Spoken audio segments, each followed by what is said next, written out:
Indonesia, the Honorable Gustirian Saputra, Bachelor of Law, as the Chief Academic and Profession for Himpas Indonesia, the Honorable Aminuddin, Bachelor of Economic, as the leader of Himpas UIN Sunan Kalijaga, and all audience in this Zoom whom I love. First, I will praise and thanks always be upon Syarika Allah, the Almighty, as the people isms all over the universe that has created the world belongs for mankind. And He also given us some mercies and blessing till we can gather together and face to face in this beautiful opportunity, in these beautiful occasions exactly. Additionally, never be forgotten to send the best thanks and salutations to our best Prophet Muhammad Sallallahu Alaihi Wasallam, who has brought us from the darkness into the lightness, from Recording in superera progress. to cleverness, namely is Islamic religions. Here, the Felinda Isa Fitri as the master of ceremony will be read our agenda for tonight. For the first agenda is opening. For the second agenda is reciting Holy Quran. For the third agenda is speech by many speakers. For the fourth agenda is dua. For the first agenda is opening. Let's reopen our Ngaji Journal for tonight with Al-Fatihah. Another hour agenda for tonight will be running well. Ala hadiniyah wa ala kulli niyatin sholihah. Al-Fatihah.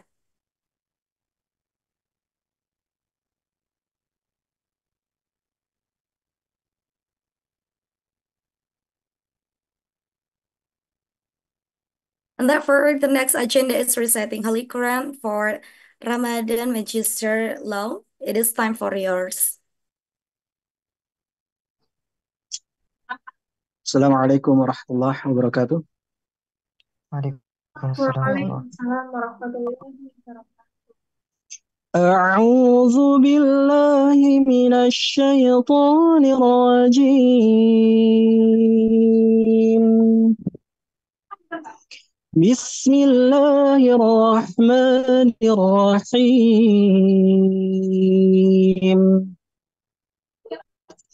قد أفلح المؤمنون الذين هم في صلاتهم خاشعون والذين هم عن اللغو معرضون والذين هم للزكاة فاعلون والذين هم لفروجهم حافظون إلا على أزواجهم أو ما ملكت أيمانهم فإنهم غير ملومين فمن ابتغى وراء ذلك فأولئك هم العادون والذين هم لأماناتهم وعهدهم راعون والذين هم على صلاتهم يحافظون أولئك هم الوارثون الذين يرثون الفردوس هم فيها خالدون صدق الله العظيم.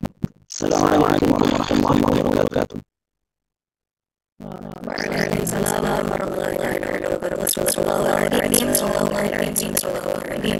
Thank you for your time.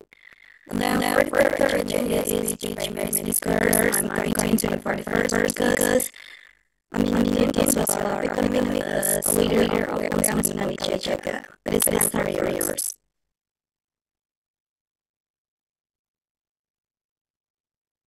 Baik. Ada suara saya dengar.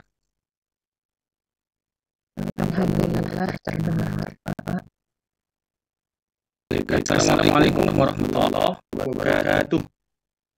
Waalaikumsalam warahmatullahi wabarakatuh.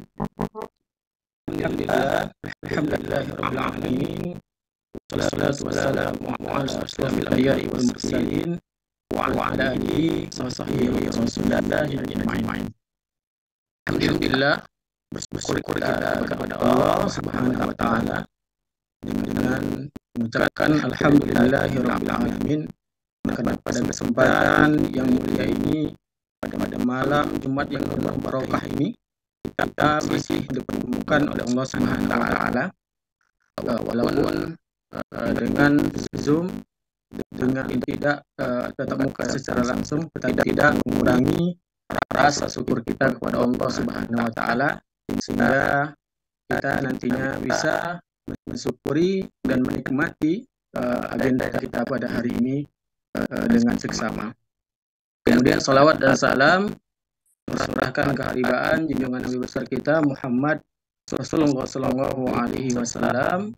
Allahumma salli ala sayyidina Muhammad wa ala ali sayyidina Muhammad. Mudah-mudahan senantiasa kita dapat memperbanyak salawat kita kepada baginda Rasulullah sallallahu alaihi wasallam, terlebih lagi ketika kita pada hari ini, pada malam Jumat ya, menghidupkan sunnah-sunnah dari baginda Rasulullah sallallahu alaihi wasallam, salah satunya memperbanyak salawat kepadanya.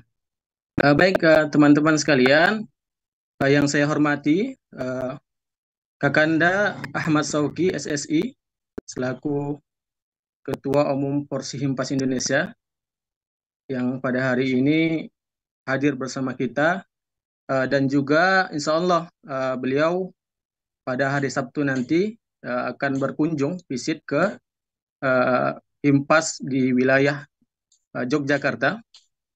Insya Allah kami siap menyambut Kakanda dengan penuh kegembiraan dan penuh semangat. Mudah-mudahan Kakanda Ahmad Sauki nanti beserta rekan-rekan dapat hadir bersama dengan tim dan rekan-rekannya dengan selamat. Kemudian hadir bersama kami juga ada Kakanda Muhammad Safri Ramadan, SHMH. Masya Allah, beliau merupakan pengurus porsi dan juga MPO kami di Himpas Suka.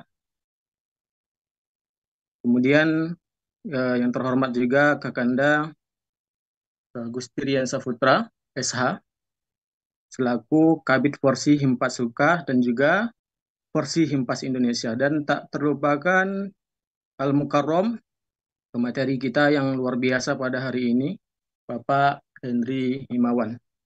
Mudah-mudahan nantinya kita dapat menyimak ilmu yang sangat luar biasa beliau sampaikan pada hari ini.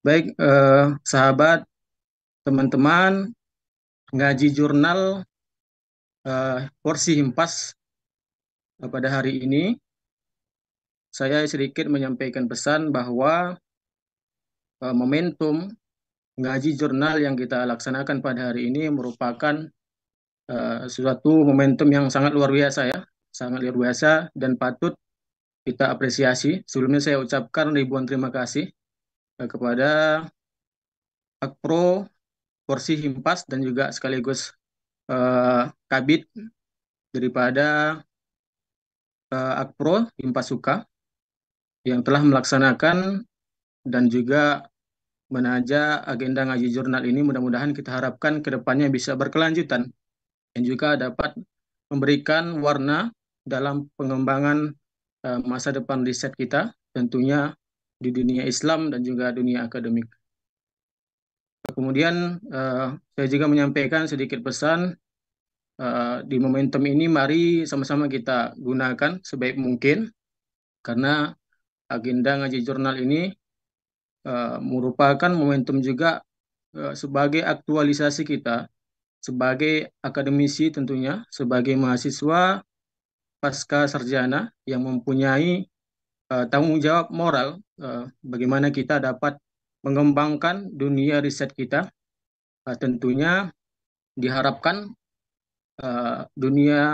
perkembangan dunia riset itu dapat berkembang, salah satunya dengan agenda-agenda yang kita laksanakan pada hari ini, supaya kita dapat mempersiapkan diri sebagaimana kita bisa membawa penelitian kita nantinya menjadi penelitian yang bisa memberikan solusi dan wawasan baru untuk masalah yang ada dalam bidang studi tertentu maupun dalam dunia perkembangan riset agama kita, bangsa dan negara tentunya. Mudah-mudahan kita dapat menikmati agenda pada hari ini dan juga dapat mengambil manfaat dan penuh hikmah serta membawa semangat baru untuk ke depan bisa melaksanakan kegiatan pengembangan dunia riset dan juga dapat melahirkan jurnal-jurnal yang bisa membawa perubahan bagi kebaikan Indonesia, agama, dan juga pada diri kita sendiri. Mungkin itu yang dapat sedikit saya sampaikan. Kurang lebih saya memohon maaf. Akhirul kalam. Assalamualaikum warahmatullahi wabarakatuh. Waalaikumsalam warahmatullahi Waalaikumsalam warahmatullahi ta'ala wabarakatuh. Thanks for your suggestion for tonight. I'm going to invite for the second speakers. I'm going to invite Gusti Rian Saputra, Bachelor of Life. It is time for yours.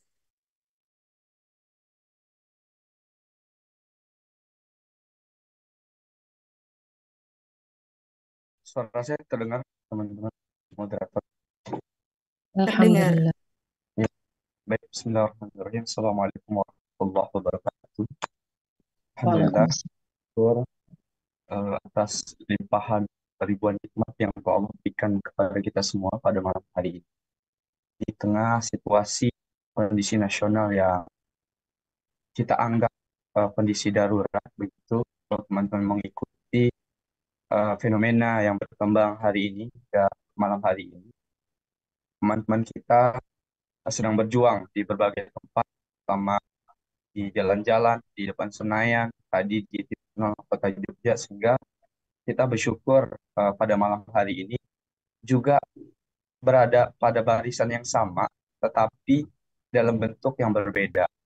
Bahwa malam hari ini mari kita niatkan bahwa kita sebetulnya sejalan untuk memerdekakan, tidak hanya memperjuangkan demokrasi, tidak hanya memperjuangkan hak rakyat, tapi juga malam hari ini kita buktikan bahwa kita juga memperjuangkan dalam tataran membasmi kebodohan, kemudian mencerdaskan kehidupan bangsa, yang mana itu bagian daripada amanah konstitusi yang lain.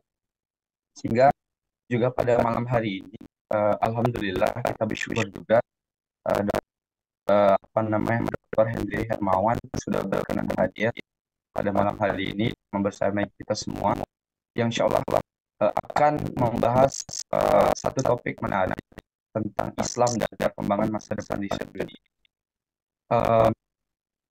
Yang kedua, salam dan salam saya ucapkan kepada baginda besar Nabi Muhammad SAW. Semoga dengan banyak kita bersalawat, insyaallah nanti di yaumil akhir kita mendapatkan kota syafaatnya, insyaallah.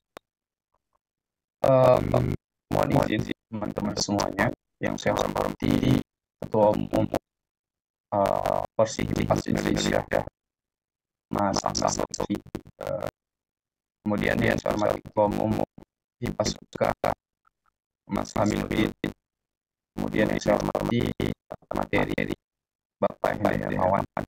Alhamdulillah beliau sudah hadir di tengah kita.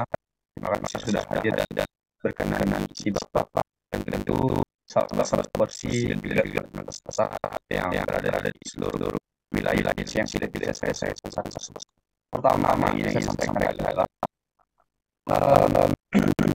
topik atau tema Islam dan perkembangan bangsa di dunia. Nanti akan berbicara mengenai bagaimana kondisi Islam, realitas MPP Islam hari ini, kondisi secara umum, dan bagaimana fenomena Islam yang hari ini terbelakang secara ilmu pengetahuan, kemudian mundur secara peradaban, dianggap seperti itu bila dibandingkan dengan Barat, dan yang ketiga Islam bagaimana dicirikan, diidentikan sebagai golongan orang-orang yang zuhud, kemudian jujur, dan juga tidak terbuka pada macam zaman. Nah, kalau kita bicara soal konteks bagaimana Barat melihat Islam hari ini, itu sangat panjang, tapi yang satu hal yang ingin disampaikan bahwa yang kita ingin lawan dan kita serang adalah bagaimana isu-isu yang hadir hari ini. Islam dapat bersaing, Islam dapat mewarnai kehidupan peradaban umat manusia. Nah, itu visi besarnya. Kemudian yang kedua, berbicara mengenai riset hari ini, saya pikir tidak hanya terkesan atau tidak hanya berkutat pada kita mahasiswa S2, kita punya kewajiban nulis jurnal, kemudian kita berlomba-lomba untuk belajar jurnal yang kemudian itu dijadikan sebagai syarat menjadi lulusan magister ataupun doktoral. Itu terlalu sederhana, teman. Saya ingin sampaikan bahwa kita bisa menggapai jauh lebih besar daripada itu di tataran pasca sarjana. Bahwa riset hari ini harus berlandaskan nilai-nilai Islam, prinsip-prinsip Islam, yang kemudian Islam hadir sebagai mana yang disebut oleh Al-Atas itu, bahwa kita perlu menggerakkan yang namanya Islamisasi ilmu pengetahuan. Bagaimana ilmu pengetahuan itu kita Islamkan. Bukan Islam yang dibumbui oleh ilmu pengetahuan, tapi ilmu pengetahuan dikendalikan oleh Islam. Nah, sehingga riset dunia ini Islam memiliki kedudukan yang strategis, hadir di tengah-tengah dinamika dan euforia riset dunia.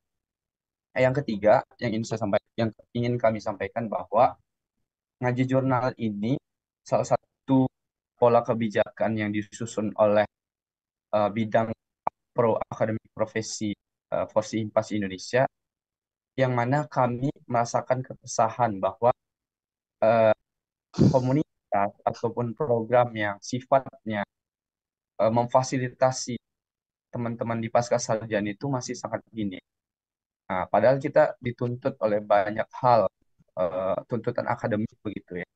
Namun media ataupun forum untuk memfasilitasi tidak sebanyak ketika kita S1.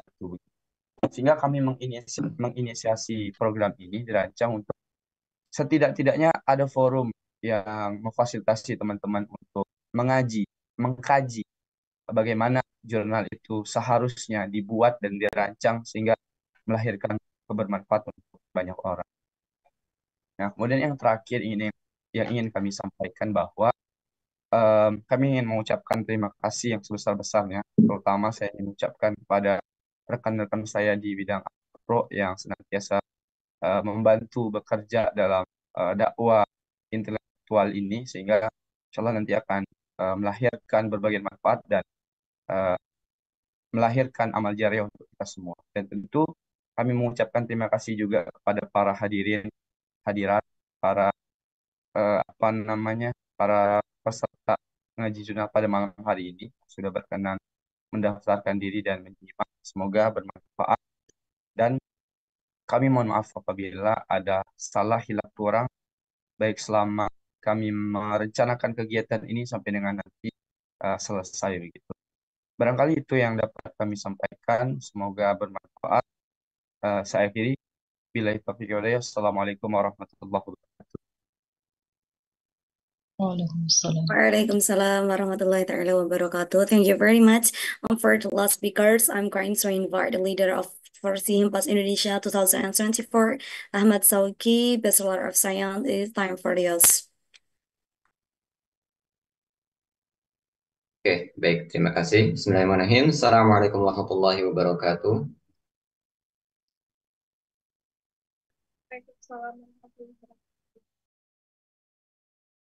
Alhamdulillah, wa bihi nasta'in wa ala umuri tibatin wa salatu wassalamu ala asrafil anbiya'i wal mursalin sayyidina Muhammadin wa ala alihi wa sahbihi wa sallim ajma'in, amma ba'du. Alhamdulillah, pertama mari kita panjatkan syukur kepada Allah SWT yang telah memberikan kita berbagai macam nikmat.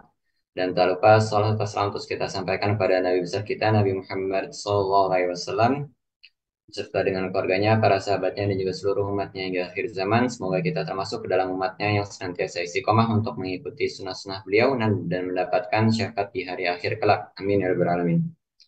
Oke, baik, para hadirin sekalian, alhamdulillah kita di sini insya Allah pada acara ngaji jurnal yang merupakan di sini adalah kolaborasi dari Porsi Himpas Indonesia dan juga Himpas Suka. Dan mungkin sebelumnya yang terhormat pada pembicara yaitu Bapak Hendy Hermawan, dan juga di sini ada Ketua Himpas dari Winsuka yaitu Mas Aminuddin, dan juga beserta dengan seluruh jajaran pengurus Porsi Himpas Indonesia maupun seluruh himpas yang ada, yang sudah hadir ya, terutama mungkin yang di daerah Yogyakarta, yang insya Allah nanti kami Porsi akan hadir ya, akan langsung ke Jogja pada hari Sabtu nanti untuk memang bersilaturahim dan juga berkolaborasi bersama. Oke, baik. Pada acara ini yang merupakan kolaborasi antara Porsi Himpas Indonesia juga dengan Himpas Suka, Haji Jurnal yang bertemakan Islam dan perkembangan masa depan riset dunia ya.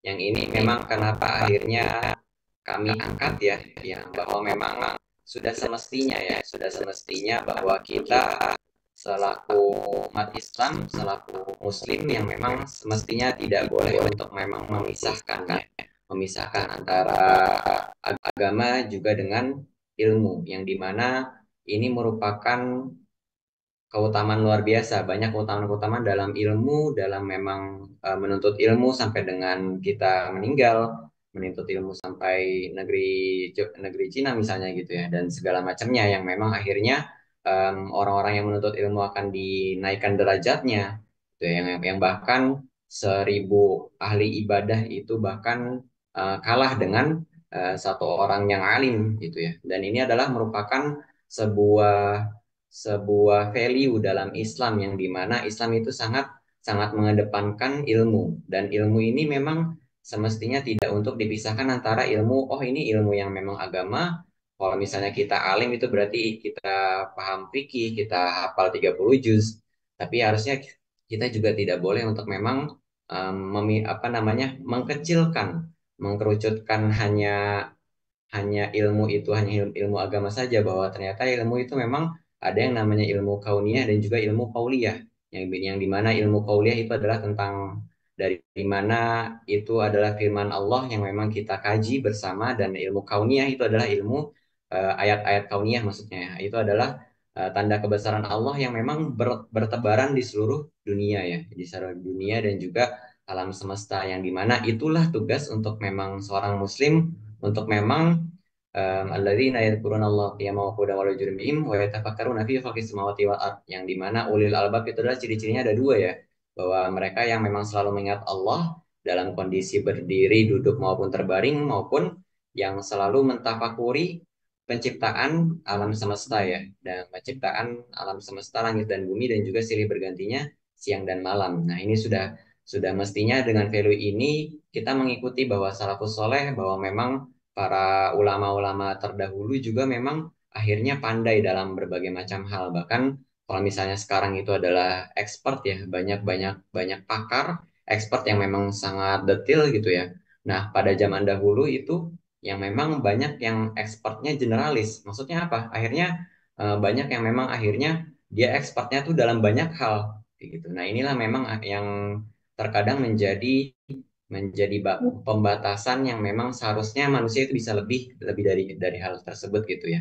Yang itu memang pernah kita berjaya dalam itu ya, dan memang pasti kita akan berjaya lagi, dan semoga semoga dengan ada ngaji jurnal ini akhirnya bisa membuka wawasan kita untuk memang akhirnya melebarkan sayap Islam ini, memang dalam dalam hal ini adalah pendidikan, riset dan juga akademisi, sehingga memang akhirnya nilai-nilai Islam, value-value Islam itu mengakar terus ya, sampai dengan berbagai macam bidang, bukan hanya di masjid-masjid, bukan hanya di kajian-kajian, bukan hanya di majelis-majelis, tapi juga sampai ke dalam forum-forum, sampai ke dalam jurnal-jurnal, sampai dalam conference dan lain-lainnya, yang sehingga memang akhirnya kita mengembalikan Islam sebagai rahmatan lil alamin. Oke, mungkin itu ya untuk memang harapan dari dan juga keresahan bagaimana kenapa memang kami mengangkat ngaji jurnal ini, dan juga bertemakan Islam dan pengembangan masa depan riset dunia. Dan mungkin saya pribadi mengucapkan terima kasih banyak kepada seluruh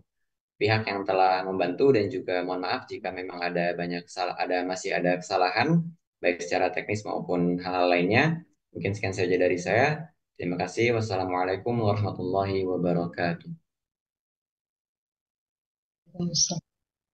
Waalaikumsalam warahmatullahi taala wabarakatuh. Thank you very much. For the next agenda is I'm going to invite for Muhammad Hikal, Bachelor of Social, for it is time for yours. Oke, baik. Bismillahirrahmanirrahim. Assalamualaikum warahmatullahi wabarakatuh.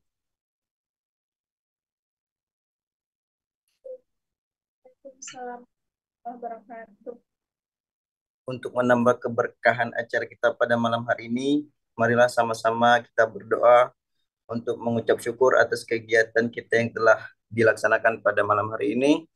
A'udzubillahi minasyaitonirrajim. Bismillahirrahmanirrahim. Alhamdulillahirabbil alamin. Hamdan syakirin, hamdan na'imin, hamdan yu'afini ma huwa yukafi'u mazidah. Ya Rabbana lakal hamdu kama yanbaghi li jalali wajhikal karim wa azimi sultanik. Allahumma shalli ala sayyidina Muhammad wa ala ali sayyidina Muhammad. Allahumma ya Allah, ya Tuhan kami, dengan mengucapkan puji syukur kehadirat-Mu atas segala rahmat karuniamu yang telah Engkau limpahkan kepada kami pada hari ini, dengan penuh keakraban dan bahagia kami hadir di sini. Kiranya Engkau memberikan barokah dan ridha-Mu dalam acara yang kami laksanakan ini. Allahumma ya Allah, ya Tuhan kami, dengan telah berakhirnya kegiatan ini, kiranya ya Allah Engkau dapat melimpahkan pengetahuan dan kekuatan kepada kami semua, dan Engkau tumbuhkan rasa persaudaraan, persatuan yang kokoh di antara kami, terjalin dengan baik dan utuh. Ya Allah, ya Tuhan kami, Engkaulah Sang Maha Pengampun. Ampunilah dosa dan kesalahan kami ya Allah, dosa-dosa pemimpin kami ya Allah, serta dosa dan kesalahan kedua orang tua kami ya Allah. Ya Allah, perkenankanlah doa dan pinta kami ini. Rabbana atina fid dunya hasanah wa fil akhirati hasanah wa qina adzabannar. Subhana rabbika rabbil izzati amma yasifun. Wassalamu ala mursalin walhamdulillahi rabbil alamin. Assalamualaikum warahmatullahi wabarakatuh. Waalaikumsalam warahmatullahi wabarakatuh. Okay, everyone, for next agenda is directly to the journal. I will read, saya akan menggunakan bahasa Indonesia ya teman-teman. Saya akan membacakan CV dari pemateri kita pada malam hari ini. Beliau bukan hanya sebagai lecturer, tapi beliau juga seorang author seperti itu. Beliau bernama Dr. Herier, merupakan adik SSI, MSI. Seperti beliau beralaman di rumah Daftar A5 Jalan Winong RT 17, Kecamatan Tanjung, Kabupaten Pekalongan, Jawa Tengah. Beliau bisa dihubungi melalui nomor handphone 115 659 serta melalui email herihermawan@winwinsgusdur.id. Untuk pendidikan formalnya, beliau S1 di Universitas Islam Indonesia di Prodi Ekonomi Islam. Untuk S2 beliau di Universitas Islam Indonesia di Studi Islam Ekonomi Islam, dan S3 di UIN Wali Songo Semarang, Studi Islam Manajemen Halal, dan lulus pada tahun 2020. Beliau juga menempuh pendidikan formal di pesantren Sunan Bandaran Yogyakarta, Mahalali Al-Islami serta Pondok Pesantren Subul Salam. Seperti itu. Tadi yang sudah saya jelaskan bahwasanya beliau bukan hanya sebagai lecturer, tapi beliau juga aktif di kepenulisan seperti itu. Banyak beberapa penghargaan, yakni peringkat Santa nomor 1 UIN Dr. Abdurrahman Wahid Pekalongan di tahun 2023, serta penerima penghargaan publikasi FEBI UIN Dr. Abdurrahman Wahid Pekalongan. Seperti itu. Mungkin bisa ditampilkan.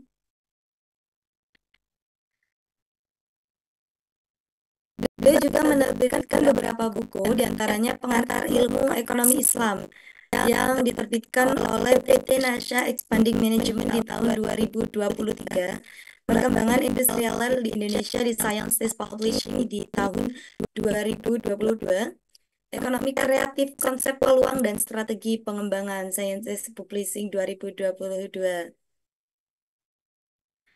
Mungkin nanti beliau akan menulis bagaimana sih kepenulisan yang benar bagaimana kepenulisan yang seharusnya kita lakukan, serta bagaimana cara anak muda seperti kita ini untuk mewujudkan sebuah wawasan terkait pengetahuan riset dan penulisan keilmuan seperti itu.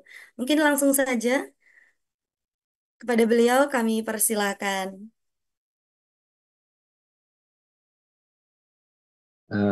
Baik, Assalamualaikum warahmatullahi wabarakatuh. Waalaikumsalam. Suara saya kedengaran ya? Waalaikumsalam warahmatullahi taala wabarakatuh. Oke, Bapak Yang terdengar.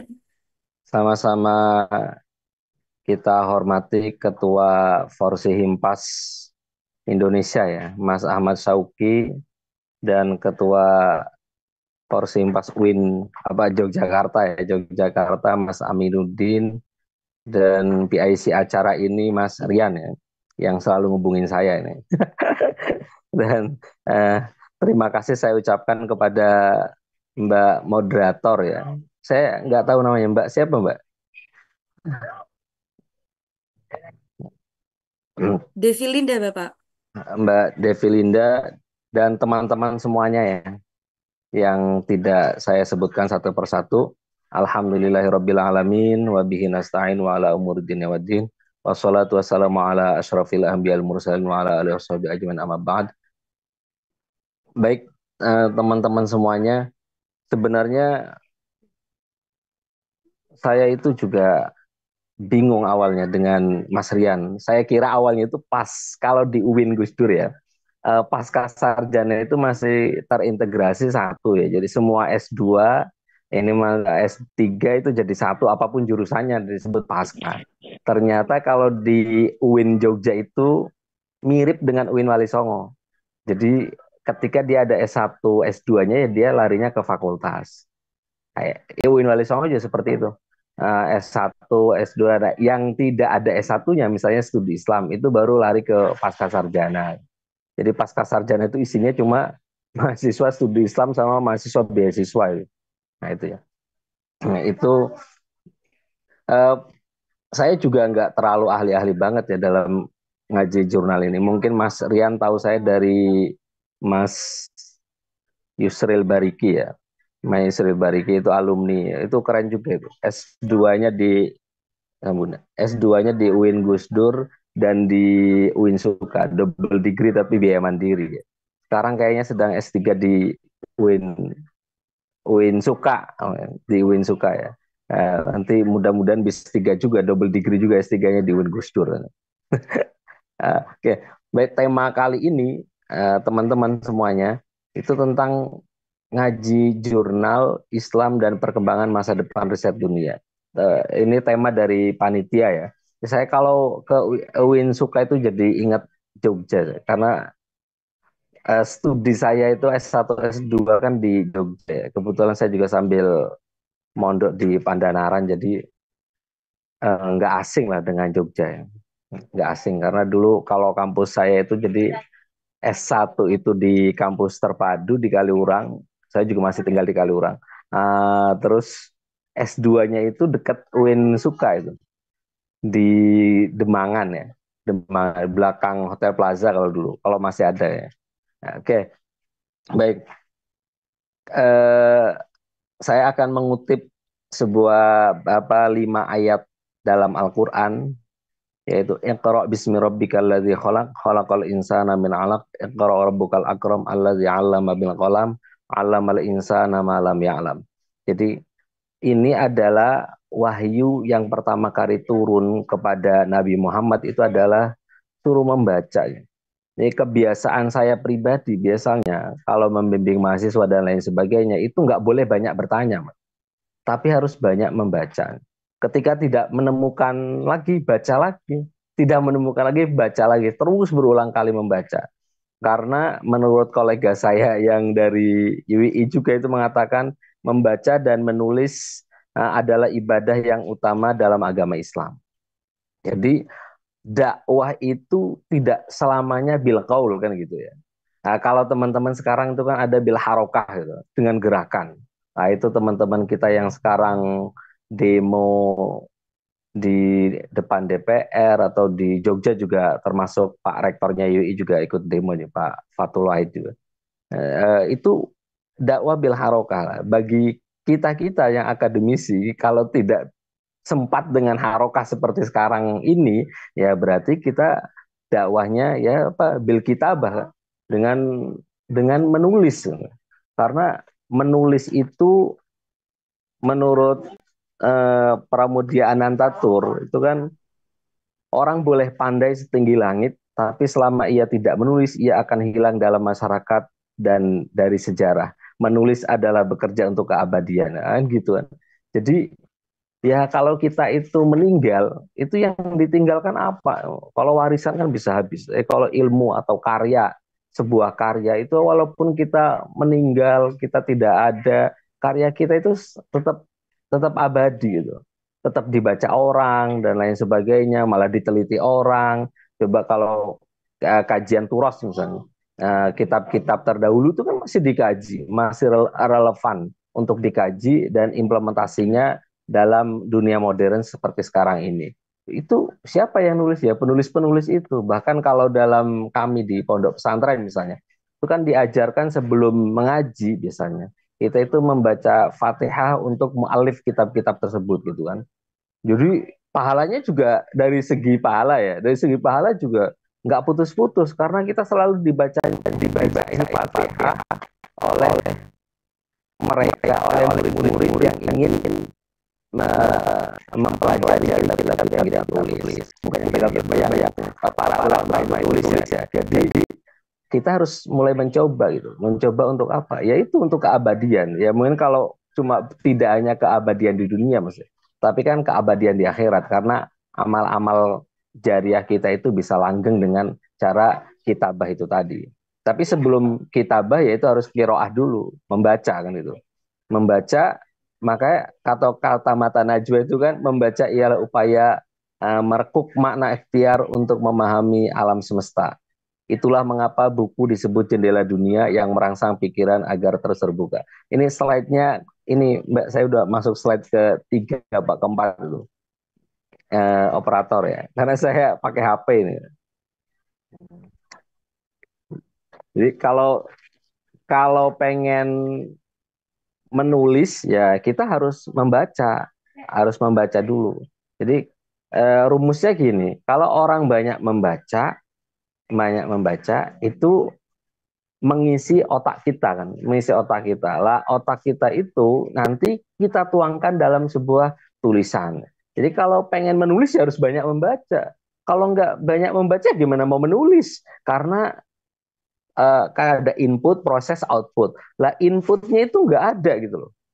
Jadi kalau input orang itu seneng ngegibah misalnya, ya nanti di prosesnya juga outputnya juga sedang menggibah. Tapi kalau inputnya teman-teman itu membaca gitu ya, membaca membaca apalah itu nanti yang keluar juga baca hasil bacaannya itu. Seperti teman-teman yang senang menggunakan audiovisual misalnya, menonton apa gitu dan lain sebagainya nanti ya keluarnya juga akan itu juga. Kalau teman-teman pengen lihat algoritma apa yang sering kita lihat di FYP atau di Google, di Facebook dan lain sebagainya, itu lihat aja riwayat yang dia lihat. Apa yang dia lihat, kalau teman-teman punya pasangan itu, lihat aja tuh di Facebooknya sering muncul apa gitu. Ya berarti dia algoritmanya jalannya itu sedang ini tuh. Ya seperti saya misalnya, kalau lagi seneng ceramahnya Ustadz Adi Hidayat terus yang keluar. Kalau lagi senengnya Gus Baha gitu kan, Gus Baha semuanya keluar. Gus Ikdam gitu. Ya gitu kan macam-macam. Jadi bisa keluar seperti itu. Jadi apa yang kita pikirkan dunia sekarang itu dengan digitalisasi itu, apa yang kita pikirkan itu kadang baru mikir ini kok muncul ya di Facebook saya. Baru muncul ya itu namanya algoritma. Jadi algoritma udah kebaca. Jadi kita itu terdeteksi oleh mesin ya. Terdeteksi oleh mesin dan lain sebagainya lah. Oke, itu saya udah slide agak banyak ya. Jadi nggak apa-apa lah. Nanti kalau slide ininya agak ini ya, saya udah agak biasa saya kalau ngajar tuh malah nggak jarang pakai slide semuanya. Cuma karena ini diminta materi ya, saya buatkan slide-nya. Jadi saya dosen teladan ya. Saya tuh dosen telatan. Dosen teladan. Oke, proyeksi umat Islam. Ini saya mengutip dari tokoh Muhammadiyah ya, Prof. Abdul Mukti. Tapi beliau juga ngambilnya jadi Pew Research Center ya. Saya juga sering ngutip juga Pew Research Center. Nah ini umat Islam sekarang itu posisinya ada di masih di dua tertinggi di dunia ya pemeluknya.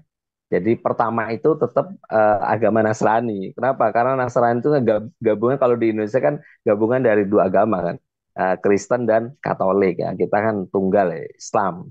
Nah, jadi kita itu dengan mayoritas penduduk itu di dunia yang nomor dua lah. Kalau di Indonesia itu mayoritas dan kita itu menempati 10% dari total penduduk Muslim di dunia ya. Nah, oleh karena itu, maka kualitas. Jadi kita itu jangan jangan sampai hanya menang di kuantitas, tapi juga kualitas umat Islam itu juga perlu ditingkatkan. Salah satu yang saya apresiasi yaitu teman-teman Mas Rian dan kawan-kawan Mas Amiduddin, Mas Syauki itu yaitu dengan cara kita mengaji. Mengaji kan tidak harus mengaji Al-Quran, kitab dan lain sebagainya. Ya salah satu ciri khas akademisi kan juga ngaji jurnal. Tapi saya juga sebenarnya suka-suka nggak suka itu jurnal itu. Suka-suka nggak suka itu gimana ya? Ya kalau saya ingat dulu waktu di UI itu sebelum ada Turnitin ya. Saya dulu juga pernah pernah punya dosen UIN Suka tuh almarhum almarhum Prof Minhaji apa ya temannya Prof Mahfud MD itu ngajar saya dulu di S2 saya ingat kayaknya ngajarnya tentang usul fikih itu. Itu keras sekali itu beliau tuh almarhum itu keras sekali. Jadi ada saya cerita sedikit ya. Jadi ada teman saya itu nulis tapi kualitas tulisannya itu seperti S1 waktu itu. Wah itu dimarahin habis-habisan, diterobek di depan kelas, di kelas ya maksudnya. Di kelas dan lain sebagainya itu lumayan juga itu, lumayan menggetarkan hati maksudnya. Nah, itu Prof Minhaji kalau tidak saya, semoga Allah yarham.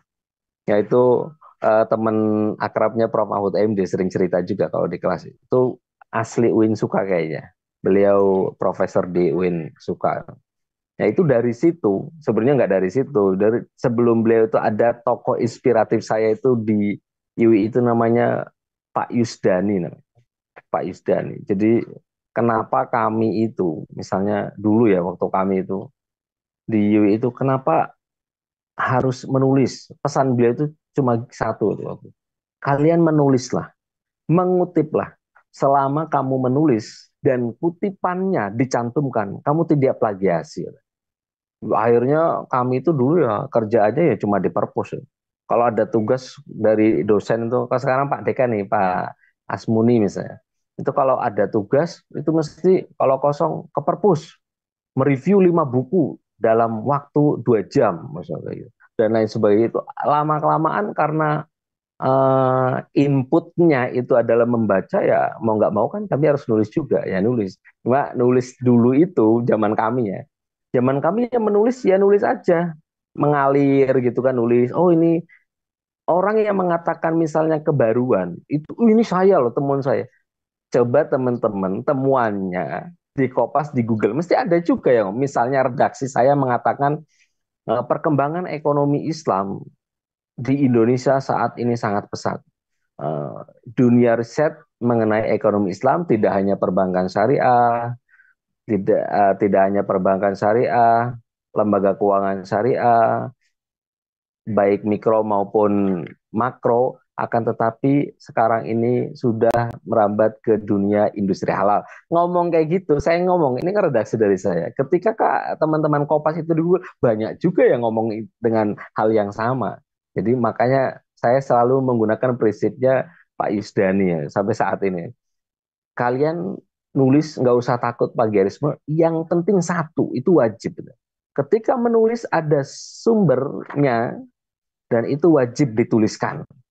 Wajib dituliskan. Itu bukan merupakan tindakan plagiarisme karena kita benar-benar mengutip.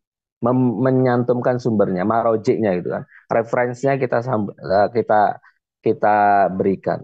Yang namanya plagiat itu kan punya orang, kita kopas, sumbernya jadi seakan-akan itu punya kita, padahal punya orang.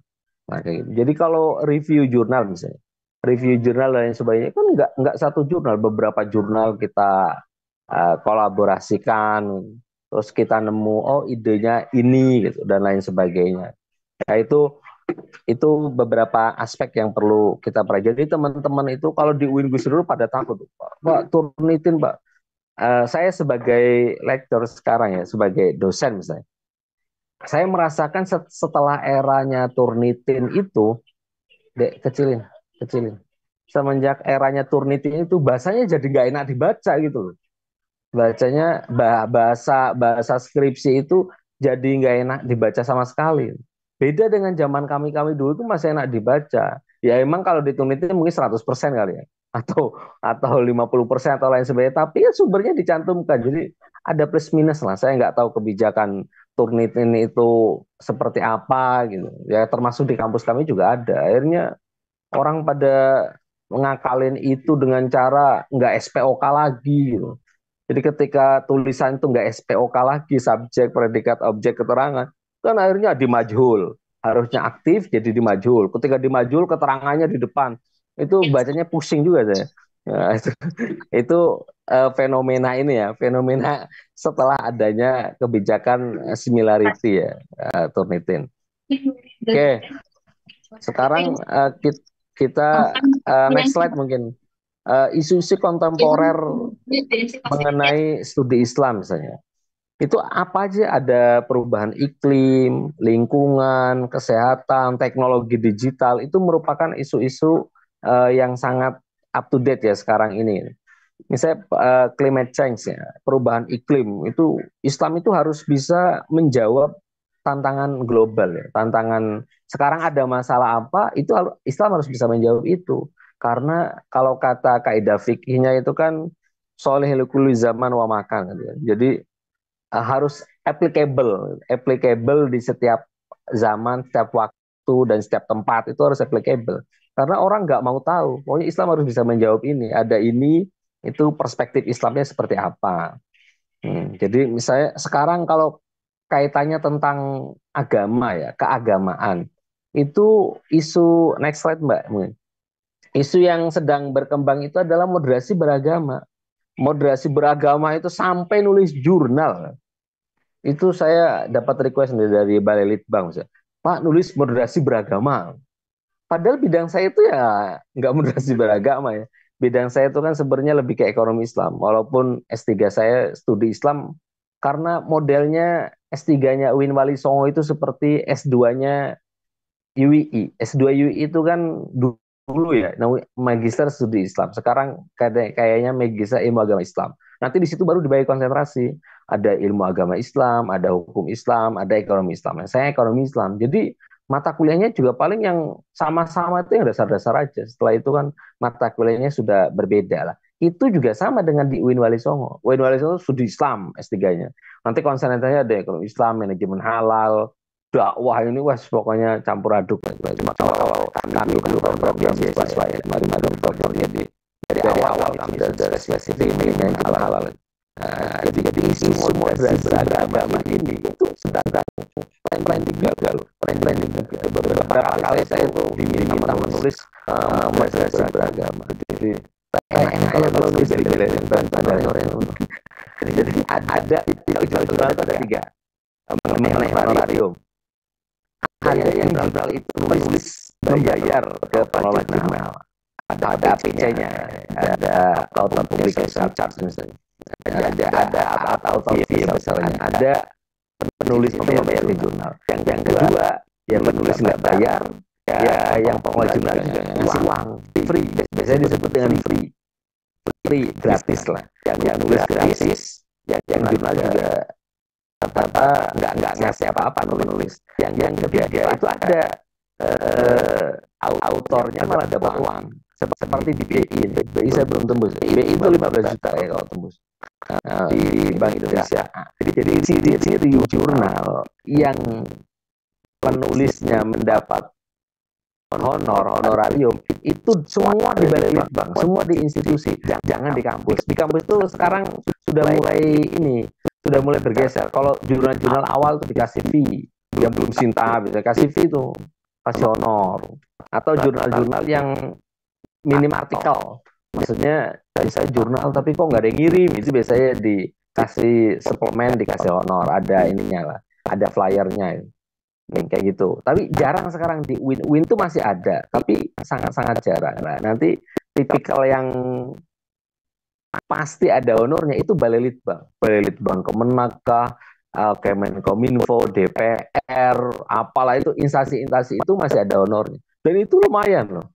Lumayan. Kemarin saya yang Balai Litbang Makassar itu kan saya bersama teman-teman yang dari Jogja kok. Bu siapa? Astagfirullah saya lupa deh. Bu Rahmadani atau siapa itu lupa.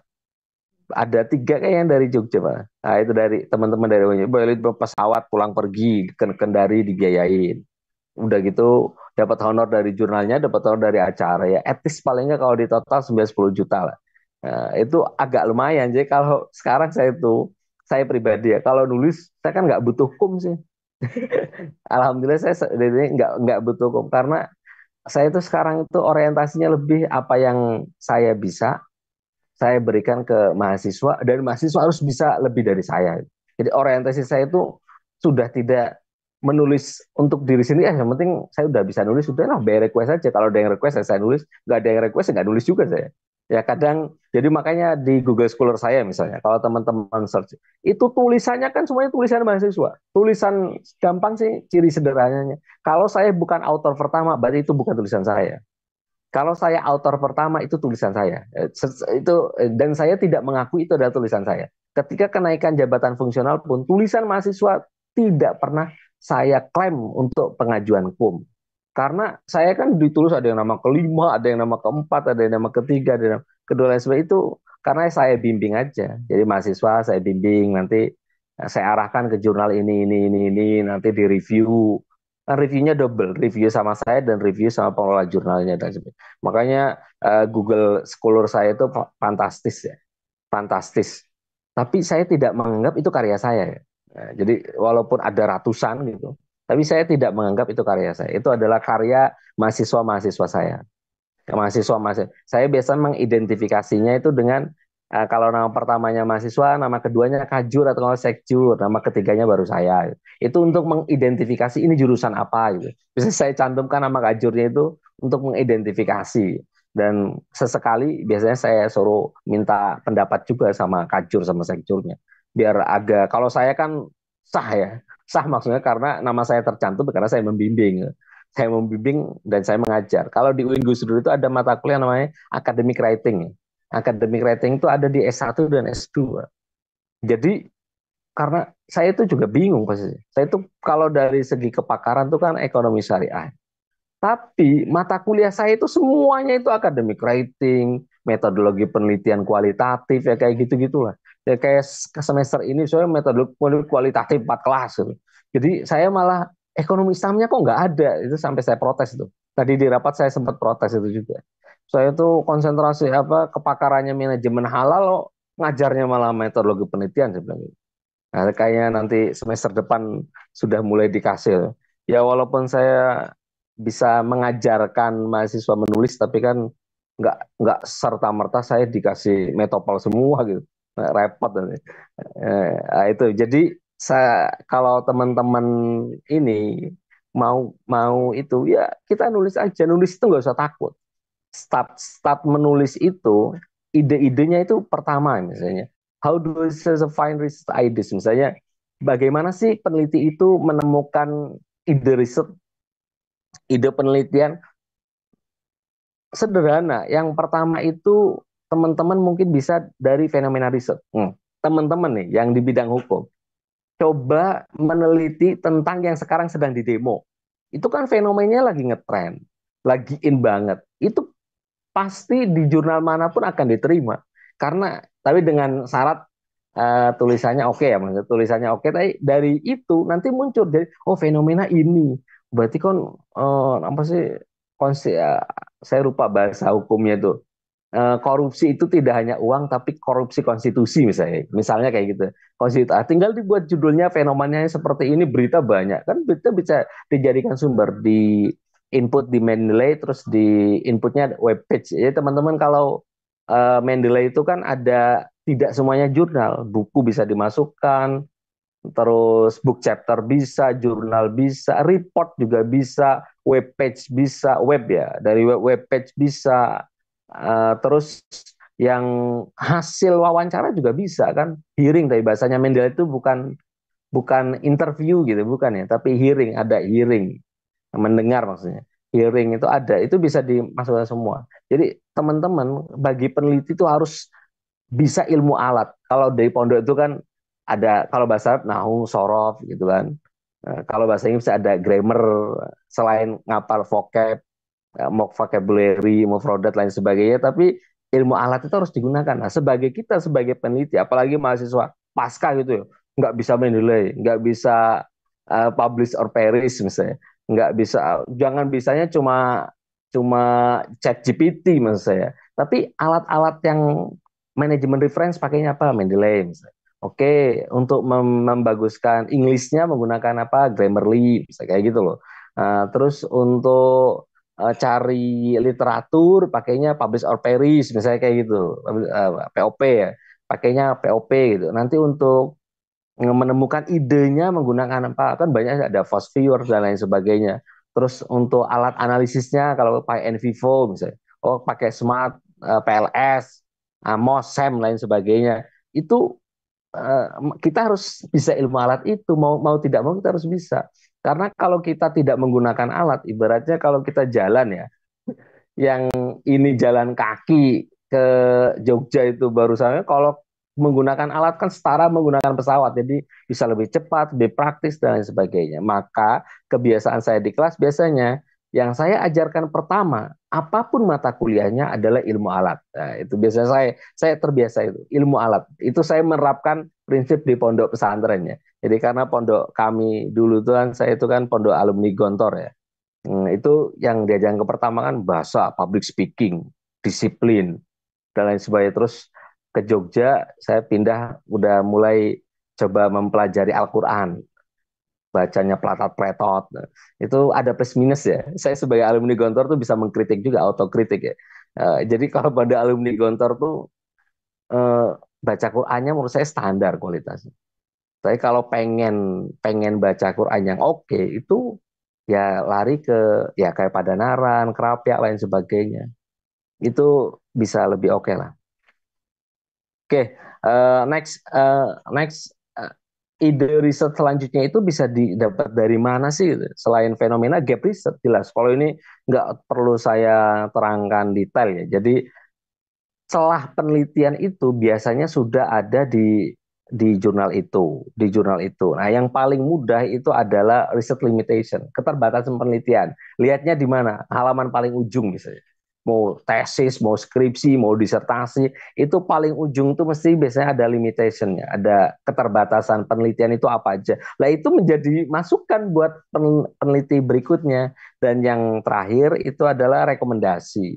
Itu juga ada di paling terakhir juga, di paling terakhir itu ada rekomendasi penelitian. Nah, itu beberapa ide yang bisa kita gunakan untuk memulai penelitian berikutnya. Ini ada nih, ini slide ini didiamkan dulu nih Mbak.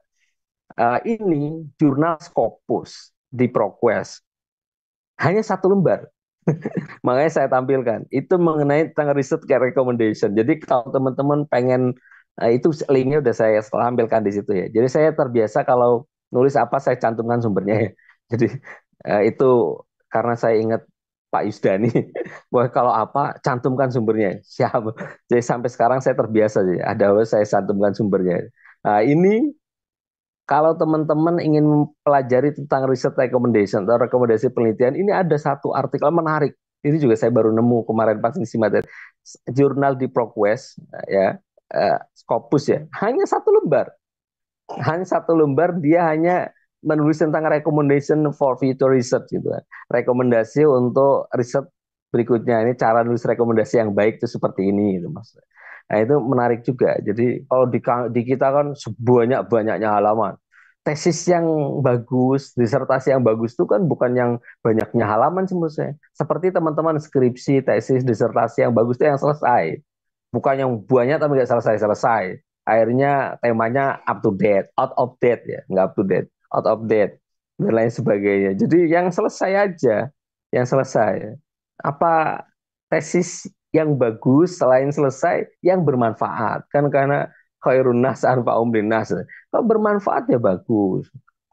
Apalagi kalau rekomendasi kita itu bisa diterima ya.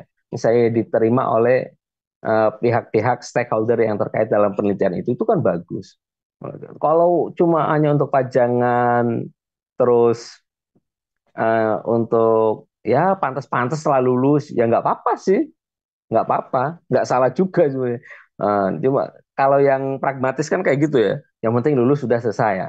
Tapi ada yang pragmatis dan idealis. Ya. Pragmatis idealis nggak mau dia kalau ini tidak memberikan kontribusi yang bagus, saya nggak mau selesai, saya selesai lama nggak apa-apa, yang penting saya inilah ada nilai plusnya lah dibanding yang lulus cepat. Tapi sekarang itu realitanya mirip-mirip gitu juga. Orang yang IPK-nya 4 kadang cari kerja susah, susah gitu. Ada yang IPK-nya 3 kok nasibnya mundur dan lain sebagainya. Ini karena ini teman-teman saya cerita sedikit mengenai nasib. Tapi based on my experience. Jadi saya waktu dulu itu alhamdulillah tidak pernah punya pengangguran. Karena ketika tutup teori semester 6, semester 7 saya nganggur ya karena cuma di pondok biasanya pondok kampus. Dimulai saya cari kerja lah coba. Akhirnya nemu namanya BNP Mitra Usaha Umat. Sekarang masih eksis BNP. Dari dulu kantor cabangnya di Cangkang. Nah, sekarang ini udah ada di dekat banyak Degolan. Saya di kantor Degolan dekat kampus. Itu sambil S2. Saya kerja di sambil S2 hanya untuk ya cari pengalaman. Kalau gaji nggak seberapa lah, saya sebutkan gajinya. Terus habis S2 sebelum lulus saya sudah diminta jalur afirmasi rekomendasi ya. Sekarang masih ada Pak Nurholis dulu, kanjurnya itu. Terus saya diminta oleh Universitas Dian Suwantoro Semarang untuk menjadi dosen tetap tanpa tes. Karena di sana itu sedang membutuhkan S2 yang linear, S1, S2-nya ekonomi Islam, terus buka ekonomi Islam. Sebelum lulus S3, saya diminta orang tua saya untuk melamar PNS. Jadi seumur hidup saya baru pertama kali daftar PNS itu atas perintah orang tua saya. Dan alhamdulillah langsung keterima. Nah, saya pindahlah ke UIN Pekalongan. Waktu itu masih YIN Pekalongan. Jadi kenapa saya milih YIN Pekalongan? Asumsi saya sudah underestimate. Paling juga nggak keterima, ngapain saya jauh-jauh. Karena yang paling dekat dengan Semarang itu adalah di YIN Pekalongan waktu itu. Saya itu karena nggak pernah daftar PNS, jadi nggak tahu. Ternyata ya daftar PNS itu misalnya saya ekonomi Islam. Itu ternyata bisa saya jadi dosen perbankan syariah, dosen ini, dosen. Tapi saya itu karena nggak pernah daftar PNS, jadi saya searchingnya ekonomi syariah, ekonomi Islam. Nah, yang ada paling dekat tuh ya di sini. Karena di UIN Wali Songo waktu itu nggak ada. Kalau ada ya saya daftar di Wali Songo juga, paling juga nggak keterima. Jadi masalah nasib itu kadang ya kayak gitulah. Enggak ini. Saya ingat dengan almarhum Pak Yai Muhadi Zainuddin ya. Itu salah pondok haji kayaknya di Bantul. Itu dosen kami di S1. Kami sangat akrab ya waktu ngobrol. Ini karena S2 ya. Jadi selain penelitian tuh ada faktor lain lah, faktor keberkahan. Beliau selalu mengatakan, Mas Henry, kamu udah mondok di Pandanaran, kuliah di sini. Jadi karena saya datang selalu tepat waktu, biasanya saya ngobrol dulu sama beliau, Pak Muhadi Zainuddin. Kamu yang penting itu menghormati dosen-dosenmu, apapun kerjaannya, apapun tugasnya dikerjakan. Ikhlas lillahi ta'ala. Masalah nilai dipikir belakangan. Saya itu dulu ngajar ngaji di Tangerang. Oh, saya diceritain masa lalu beliau. Gini-gini itu. Alhamdulillah, orang yang menuntut ilmu di jalan Allah, fisabilillah, nggak bakalan kekurangan harta. Yang penting sabar. nanti ada waktunya. Oh gitu. Karena beliau juga menceritakan pengalamannya. Terus saya praktekkan. Saya sampai saat ini selalu membaca Fatihah untuk guru-guru saya. Ya termasuk almarhum Mbah Mufid Mas'ud dan lain sebagainya. Jangan-jangan kehidupan kami yang lancar itu bukan karena kami cerdas, bukan semata-mata, mungkin karena doanya guru-guru kami dulu itu. Nah, itu di lain ini ya. Jadi masalah nasib tuh kadang kayak gitu. Jadi ada yang IP-nya 4, ya kita lihat ilmu kita itu berkah nggak? Sekarang mahasiswa coba dikit-dikit minta nilai. Pak kok nilainya E, Pak nilainya C, nilainya D dan lain sebagainya. Nggak usah. Jadi faktor laki itu menurut saya dalam Islam itu faktor berkah itu tadi. Jadi keberkahan itu bisa didapat dari orang tua. Apapun yang dikatakan orang tua kita taat selama baik. Apapun yang dianjurkan, diajarkan oleh guru-guru kita taati. Termasuk dosen-dosen itu kan guru-guru kita. Kita taati. Kita senantiasa membacakan Fatihah untuk beliau-beliau. Jadi jangan sampai berhenti, jangan sampai putus. Karena doa baik itu kan juga larinya ke kita juga. Nah, itu. Sekarang next slide, misalnya, saya akan tunjukkan teman-teman tema-tema peta misalnya Islam ketika saya menggunakan fast viewer gitu ya. Ini saya pakai dua alat nih. Yang pertama saya pakai untuk referensinya saya pakai Publish or Perish. Tapi ini semuanya based on Scopus ya. Jadi sebenarnya bisa sih Scopus, WOS, terus Google Scholar dan lain-lain sebagainya. Cuma saya pengen fokus di Scopus. Di jurnal Scopus yang terindeks Scopus, penelitian tentang Islamic law or Syariah ya. Saya clue-nya itu saya tulis keywordnya itu Islamic law or Syariah. Itu keluarnya seperti ini, yang ada legal pluralism, Islamic microfinance, Islamic financial institution, terus ada child anak-anak Aceh, economic growth, pregnancy, uh, Saudi Arabia, opportunity, challenges, suku, halal tourism. Ini kalau di aplikasi tinggal diklik nanti dia petanya itu nyalurnya di mana itu, apa garis-garisnya itu. Ini salah satu menemukan ide ya. Nah, jika ini yang spesifik nih, Islamic law misalnya. Nah, tentang hukum Islam, itu ketika ini Islamic law perspektif. Jadi perspektif hukum Islam itu apapun depannya itu menarik lah, menarik. Itu paling paling banyak diteliti ya. Ada Islamic Family Law, Islamic Economic Law dan lain sebagainya itulah. Nah, itu salah satu menemukan ide tuh kayak gitu. Jadi kita jangan selain manual kita juga harus menguasai alat lah gitu. Nah, terus bagi teman-teman yang pendidikan misalnya Islamic education itu, ketika kami ini higher education, higher education pendidikan tinggi itu menjadi ini ya yang sering diteliti ya. Higher education, clue misalnya kata-kata higher education itu sering diteliti ya. Terus ada Islamic Higher Education Institution, kan ada Europe, case study school, Islamic education teacher dan lain sebagainya. Nah, kalau teman-teman yang ekonomi Islam itu Islamic economic, finance, digital ekonomi, circular ekonomi itu sekarang sudah ini ya, sudah mulai. Finance itu yang paling besar ya. Finance yang paling besar teman-teman itu lihat ada Indonesia. Jadi negara yang sering dijadikan subjek itu Indonesia juga dibanding negara-negara lain ya. Ya kalau clue halal ya. Ya kalau halal, teman-teman halal, itu banyak, ada halal tourism, ada PBT ya, Planet Behavior Theory, terus ada challenges review, ada halal food, supply chains, dan lain sebagainya lah. Itu beberapa, kalau Islamic Studies lebih general, itu teman-teman bisa meneliti banyak hal sih. Ada comparative study itu. Yang paling itu comparative berarti kan studi, compare, perbedaan ya, compare dan lain sebagainya. Jadi itu beberapa alat teman-teman. Jadi intinya kita itu dakwah itu ya. Dulu saya ingat di UI itu kan ikut forum dakwah itu. Apa ya dulu namanya, lupa saya. For apa ya, aduh kok lupa saya. For forum dakwah UI, boy saya dulu pernah tuh ikut satu angkatan, cuma karena saya di pondok itu kan, jadi kelemahannya di Pandanaran tuh bagi kami-kami yang kan di Pandanaran itu ada dua ya, ada Binazur Bil Ghaib ya. Kalau yang binazor sih enak. Kalau yang bil goib itu kan bingung-bingung sedap itu. Karena setiap hari kan harus nyetor satu halaman ya, satu halaman. Kalau kopai Qurannya kan Quran pojok ya. Quran pojok itu yang jumlah satu juz itu adalah 10 halaman. Dan wakofnya itu berada di pojok-pojok itu, makanya disebut Quran pojok ya, menyebutnya.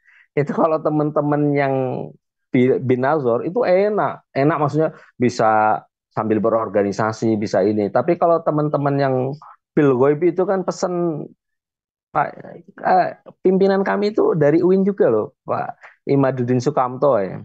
Pak Kamto kayaknya dulu dipanggilnya kalau di situ. Di kami itu beliau jangan ikut organisasi kampus wah itu Pak. Karena itu mengganggu Qurannya.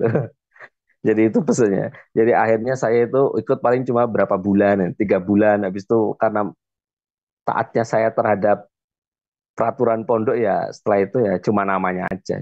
Nah, kayak gitu ya. Jadi teman-teman eh, teman-teman di sini itu udah pilihan lah. Udah ada malam Jumat ngaji jurnal, ngasih apa kita berusaha ziyadah ilmu ya, ziyadatul ilm gitu kan.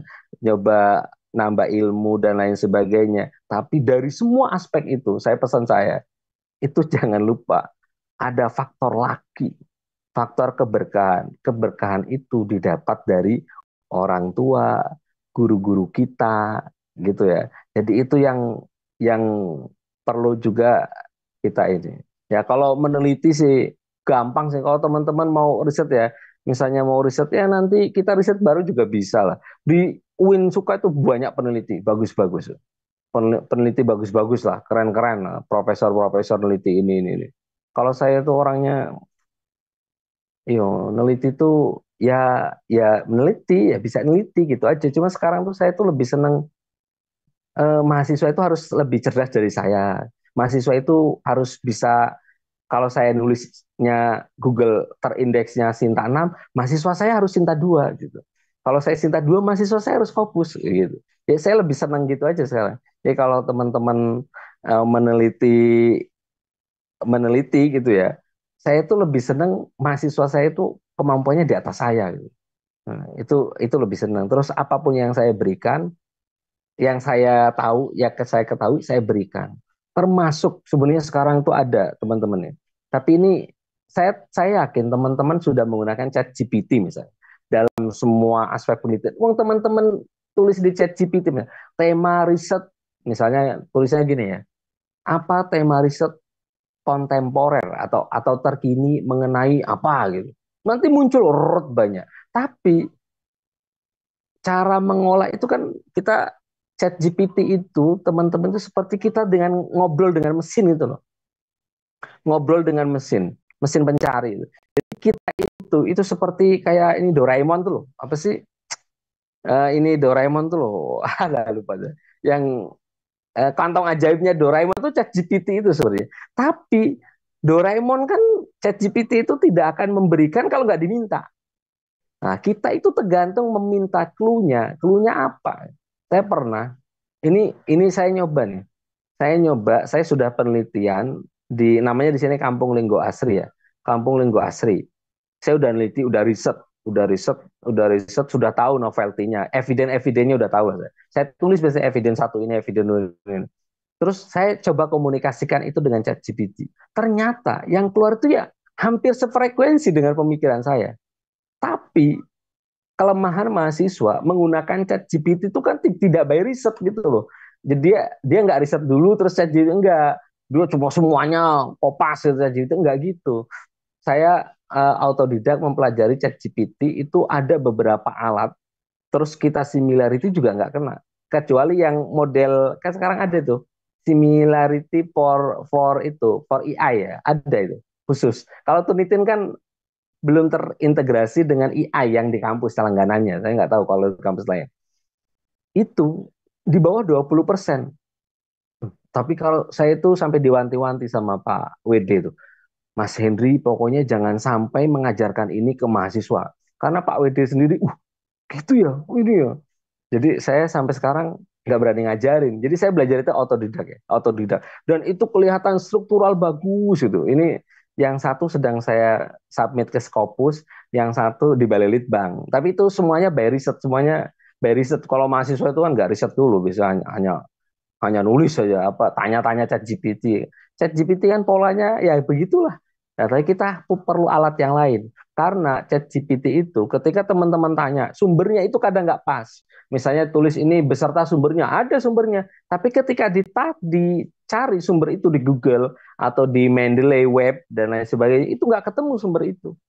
Nah, itu pakai pakai ilmu yang lain lah. Jadi saya biasanya menggunakan beberapa alat ya.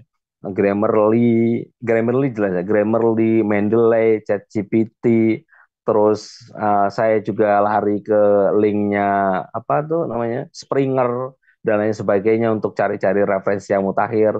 Kalau mau buku ya cari di Libgen dan lain sebagainya. Jadi beberapa alat tuh saya tuh nggak manual ya.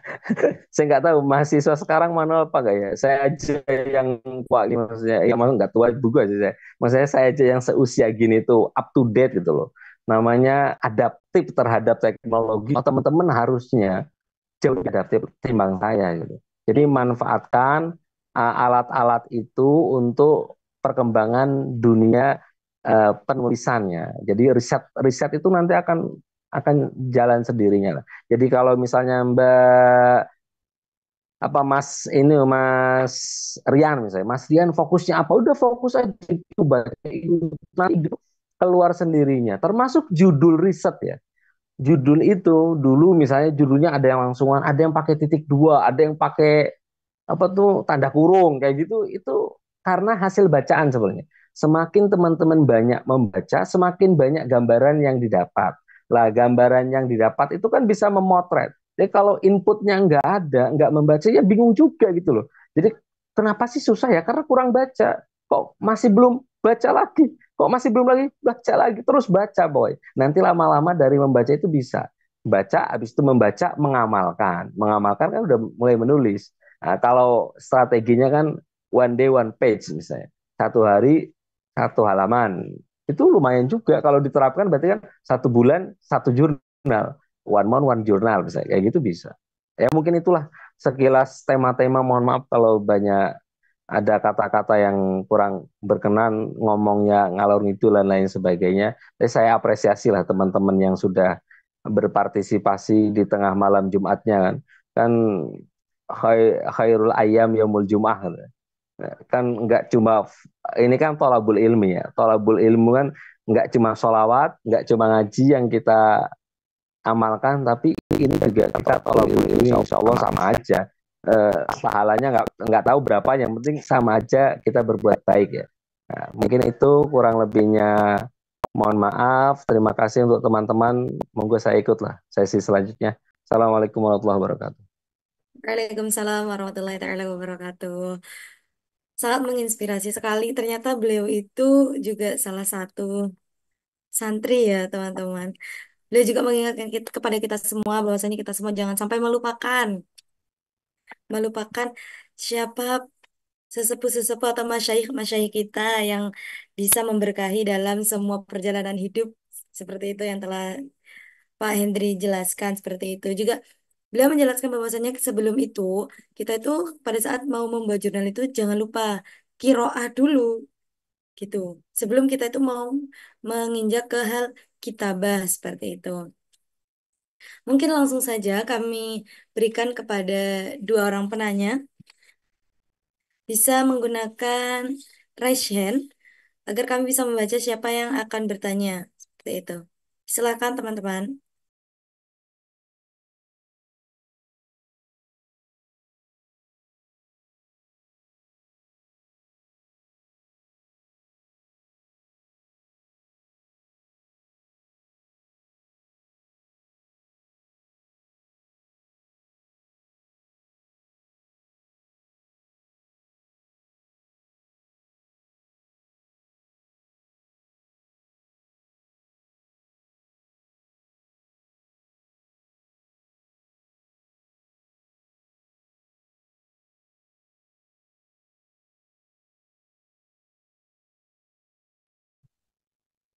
Apakah ada yang ingin didiskusikan langsung bersama beliau dari teman-teman?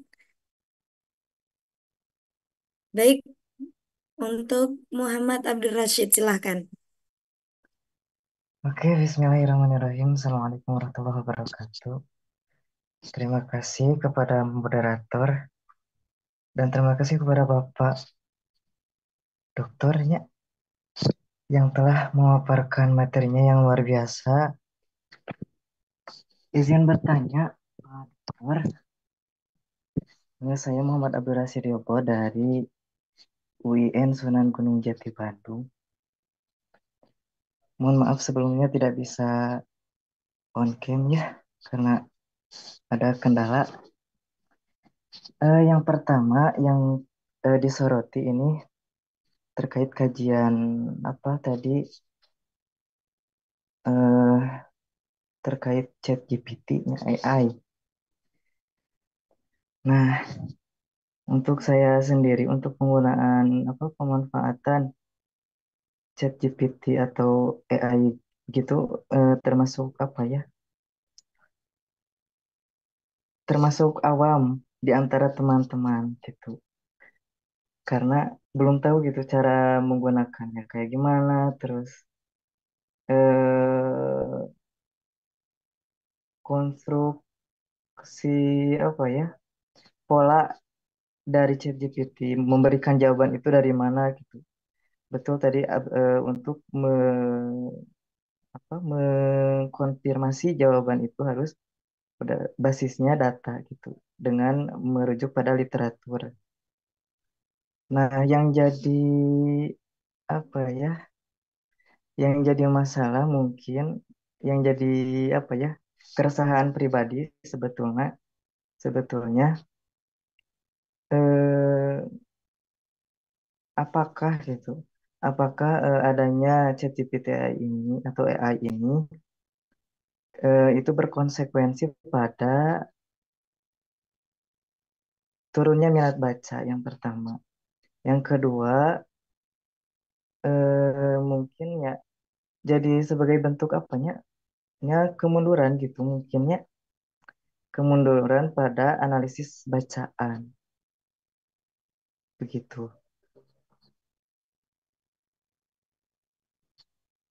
Begitu mungkin. Nah, sebagai apa ya? Sebagai penengah lah, bagaimana gitu cara yang bijak gitu. Selain daripada menggunakan ChatGPT atau AI itu gimana tuh, Pak Dokter? Mohon pencerahannya gitu. Ya, baik. Jadi pertanyaan yang bisa saya tangkap dari Muhammad Abdul Rashid Ridho ini seperti ini ya teman-teman. Bagaimana sih kita itu dalam menggunakan ChatGPT yang baik dan benar seperti itu. Mungkin seperti itu ya Mas Muhammad Abdul Rashid Ridho. Mungkin kepada Bapak Hendri dipersilakan. Baik, mohon Mas ini ya, Kang siapa? Abdul Rosid ya, dari UIN Bandung. ChatGPT itu seperti pisau ya. Pisau itu kan ada yang bisa buat motong buah terus dimakan, ada sayuran terus dimasak, ikan terus dimasak. Ada juga yang bisa untuk membunuh loh pisau itu. Untuk motong jari orang, untuk nusuk leher orang, untuk nusuk apa. ChatGPT itu seperti itu juga. Kan dia alat sih, alat ya dia nggak bakal ngapa-ngapain kalau nggak ada instruksi. Sama pisau itu juga diam aja misalnya. Lah kalau dipegang sama kita kan ada instruksi tangan yang mau menggerakkan, ya akhirnya kejadian seperti itu misalnya. Nah sama, jadi kita harus menjadi smart user lah bahasanya. Smart user for GPT itu. Jadi kita harus menjadi ya pengguna yang smart, yang bijak, yang baik. Ya cara pengguna yang bijak ya tadi kalau kita ide-ide pokoknya aja yang kita ini. Sebenarnya kalau mau ke ChatGPT itu sebenarnya idealnya ya kita itu riset dulu sebenarnya. Bukan kan ada sebagian orang yang bypass ya. Bypass itu dia ChatGPT langsung rut gitu. Langsung habis itu nggak penelitian itu enggak. Jadi kita harus riset dulu punya bayangan ini terus kita udah tulis-tuliskan temuan-temuan kitanya kita buatkan sub-subbabnya nanti elaborasi dengan ChatGPT terus kita telusuri juga sumber ini bener apa enggak terus ditambahkan dengan sumber-sumber referensi yang lain saya pernah mencoba ya, membuat buku dalam 2 hari jadi dengan ChatGPT. Modalnya apa? Modalnya RPS. Nah, modalnya RPS, tapi bukan untuk saya ya. Pokoknya ada lah, saya karena ada Pak Kiai saya, ya Pak saya nyebutnya Pak Kiai lah, karena beliau senior saya di salah satu kampus PTKIN lah, minta tolong saya untuk membuatkan buku ajar. Berarti saya kan juga bingung juga, akhirnya dari situ saya mulai ini, karena saya udah ngerti ilmunya kan, oh itu ya 2 hari selesai membuat buku ajar. Tapi menurut saya jadi enak dibaca kan, tergantung penyajian itu loh. ChatGPT itu ketika ditanya itu keluarnya misalnya gini ya, ibaratnya gini, mau membuat nasi goreng itu udah dikasih tuh nasinya, bumbunya, sayurnya ini, tapi yang masak kan tetap kita. Masa semuanya mau disajikan ya nggak jadi nasi goreng. Kalau mau jadi nasi goreng kita butuh memasak. Lah ChatGPT itu juga butuh itu. Kalau kaitannya sama minat baca ya itu dampak, kan semuanya itu ada plus minus. Ada dampak positif, ada dampak negatif. Yang tadi ditanyakan sama Mas siapa, Mbak Delvina namanya, Devilinda. Tadi Mas siapa lupa saya. Mas Abdul Rashid. Mas Abdul Rashid. Mas Abdul Rosid tadi itu kan dampak negatif. Tapi kita juga harus adaptif, Mas. Jadi jangan sampai dengan ada teknologi gitu saya jadi kurang tahu. Saya malah jadi bertanya, Mas Abdul Rosid terus adaptif terhadap perkembangan teknologi. Kalau dalam teorinya kan TAM ya. Jadi harus adaptif. Ada teknologi apa kita adaptif. Jangan sampai gaptek kita itu. Jadi termasuk kita ya. Kalau Masnya gaptek besok ya di HP gaptek, ini gaptek, semuanya nanti dikibulin anaknya terus nanti. Anaknya yang lebih adaptif atau mahasiswa lebih adaptif. Itu bahaya. Jadi dosen itu juga kita itu harus adaptif. Saya malah baru tahu, oh jenengan nggak ngerti ChatGPT. Banyak itu. Banyak akunnya ya. Yang itu ada Perplexity, ada Gamma, ada agama ya. Tapi dari sekian itu saya lebih cocok ke ChatGPT. Dari semuanya udah saya coba ya. Berapa yang saya sebutkan, Jenny dan lain sebagainya itu udah saya coba, paling enak itu. Kalau Perplexity bisa ada sumbernya itu. Perplexity. Ya itu tapi nggak usah diajarin lah. Saya pokoknya intinya gitulah. Jadi itu pokoknya alat tergantung yang menginstruksikan alat itu. Nanti kalau Mas Abdul Rosid tadi pengen detailnya bisa kok di YouTube itu ada misalnya tutorial menggunakan ChatGPT dan lain sebagainya. Termasuk ke YouTube ya. YouTube itu juga sama alat. Teman-teman mau nonton yang nggak benar juga ada, nonton yang benar juga ada. Tinggal clue-nya itu tadi kan. Misalnya saya mau ini kasus ini sekarang demo demo konstitusi misalnya, demo MD3 atau apa RUU gitu. Nanti keluar. Tapi kalau clue-nya yang lain-lain, film XXX ya keluarnya itu juga gitu. Padahal itu alat. Jadi ya itu harus adaptif. Jadi YouTube itu digunakan untuk itu, untuk kayak gitu. Jadi cara menggunakan ChatGPT ya nanti muncul caranya. Kita praktekkan. Saya itu ya, ini saya pengalaman ya. Saya Mendeley, Fast Viewer, apa, semua alat itu saya pelajari otodidak semuanya. Rata-rata. Otodidak, Mas. Jadi otodidak aja ya, lihat-lihat di YouTube, habis itu otodidak, terus explore-nya sendiri. Terus setelah itu kita buat clue-cluenya, terus ajarkan ke mahasiswa. Kalau yang ChatGPT nggak saya ajarkan ya. ChatGPT saya nggak ajarkan. Kalau yang lainnya itu kayak Mendeley, Viewer apa itu, terus cari referensi di Springer, Sci-Hub, Libgen apa itu saya ajar. Tapi kalau ChatGPT saya dipesanin sama Pak WD-nya jangan sampai diajarkan. Soalnya kalau saya ajarkan ya, teman-teman bikin tesis disertasi itu nggak nyampe 1 bulan selesai. Nggak nyampe 1 bulan selesai. Itu saya belajar otodidak ya.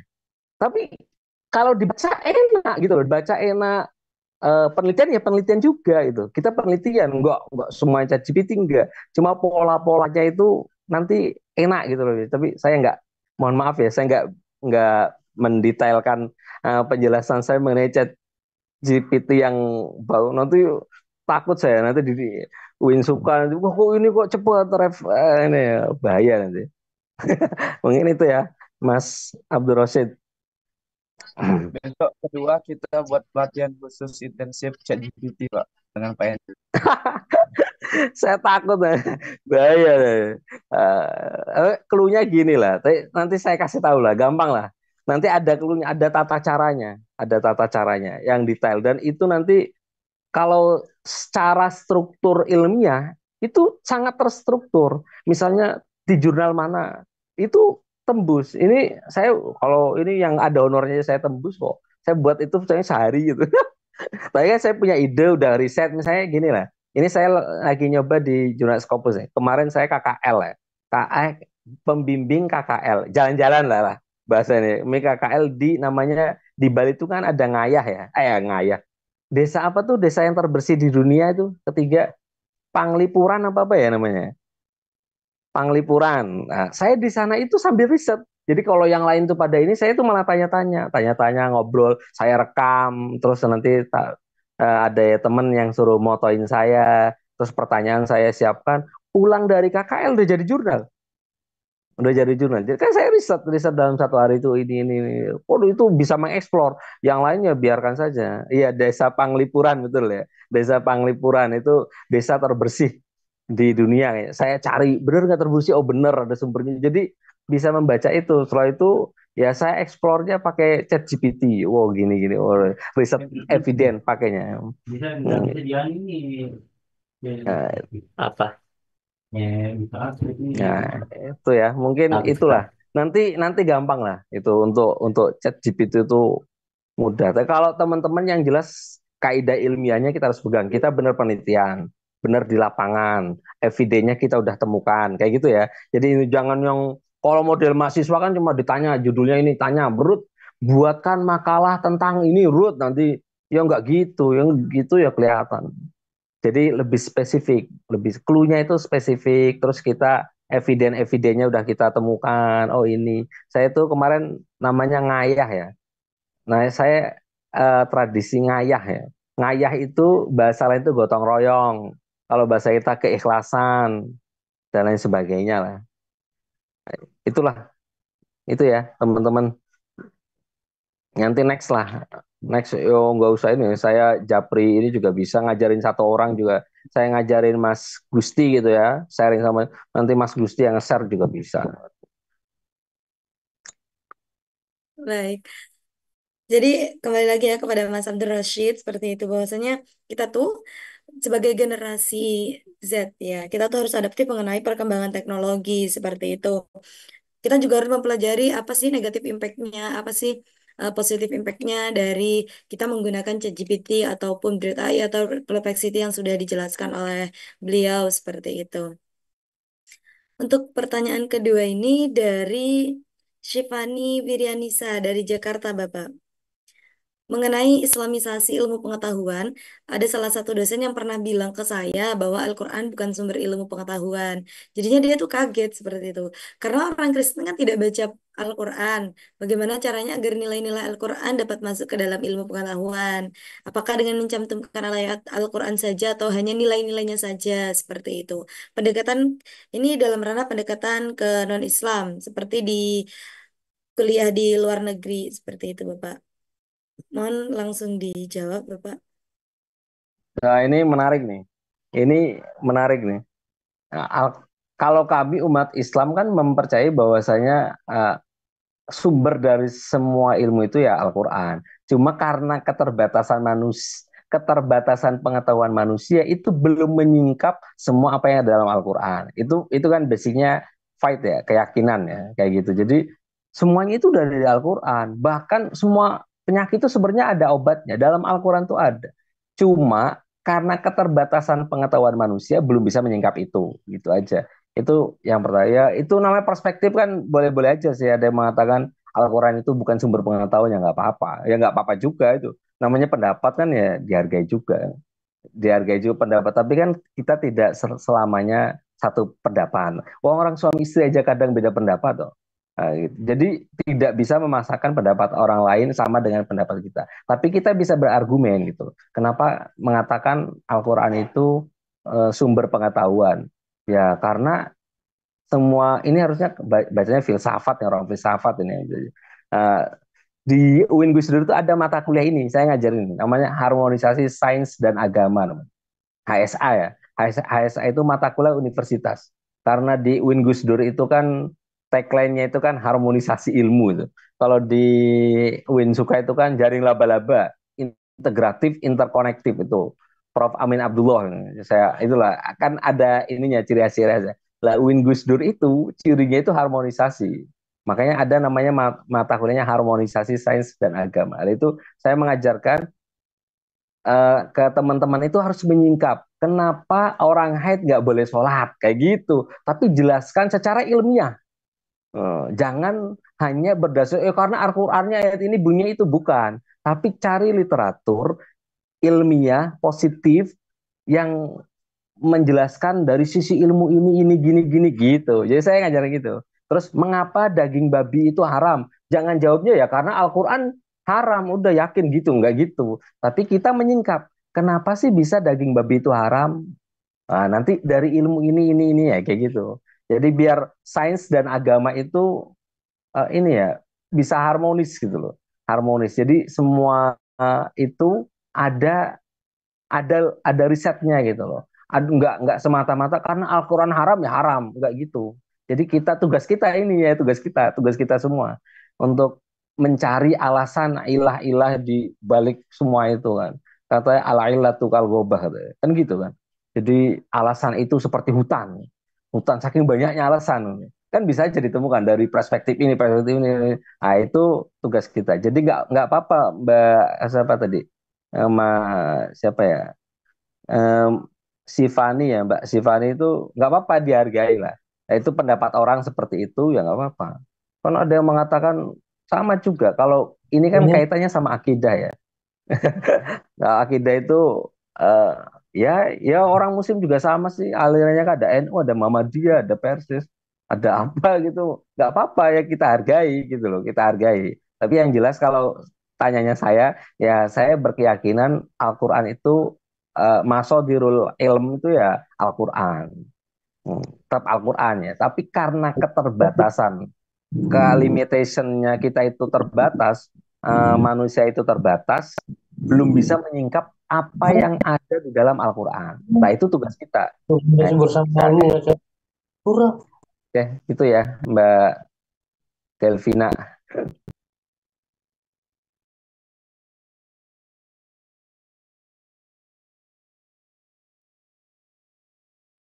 Baik, terima kasih atas penjelasannya. Jadi untuk Mbak Syifani Wiryanisa ya. Jadi jangan hanya menggunakan perspektif Al-Quran sendiri seperti itu. Karena kan banyak juga yang para ilmuwan itu yang menggunakan sains agar para ilmuwan Islam itu juga membalancekan hal itu seperti itu. Mungkin dicukupkan untuk sesi tanya jawab. Oh baik. Kenapa? Persilakan. Saya harus manggil Gus Henry. Gus Henry tadi menarik beberapa pernyataan. Salah satunya kan soal bagaimana kita dalam menulis atau research harus menggunakan referensi baik kualitas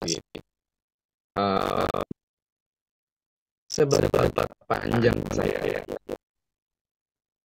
merasa dirinya idealis soal referensi. Jadi dulu di S1 saya senang baca, tapi saya nggak punya uang sehingga saya membeli bajakan. Nah, satu sisi saya ingin sekali baca buku itu, tapi di perpustakaan nggak ada. Sehingga ke taman pintar salah satu tempat di Jogja ya, gudangnya buku-buku KW dan baca shopping taman pintar shopping. Saya sering ke sana, saya tuh nggak punya uang sehingga saya jadi status. Biasanya tuh ada yang numpang pesan atau jasa. Nah dari jasa saya beli. Itu tuh kemudian berdebat soal mempertanyakan keberkahan dari ilmunya itu. Banyak kita ngobrol atau memperdebatkan soal keberkahan ilmu daripada apa namanya, hasil buku bacaan itu kan beberapa penulis tulis materi dan lain sebagainya untuk mengharapkan banyak kan gitu. Tapi kan saya di kondisi di mana saya ingin baca, saya ingin mengakses, saya tidak punya akses alternatifnya itu, sehingga saya menggunakan kaidah dihadapkan oleh dua proses, saya pilih dua paling ringan begitu. Nah, ini ada hubungannya juga tadi dengan Libgen. Saya tahu Libgen itu awal semester 1 di S2. Nah, kalau kita bicara buku referensi lagi jurnal, Sinanta berpatasi buku apa namanya skopus gitu. Maka yang paling dilihat oleh reviewers itu kan referensi kita bagus sama enggak. Nah, sementara referensi berkualitas itu selain daripada jurnal internasional, buku atau buku induk ya, katakanlah apa soal Chalford, kakak kita merujuk salah satu penulis populernya Amy Blackstone. Dia punya buku Child Free by Choice. Kalau di Indonesia kan dia diperbarui. Tapi ternyata jauh kualitasnya dengan Amy Blackstone dan peneliti sosial lain di barat gitu.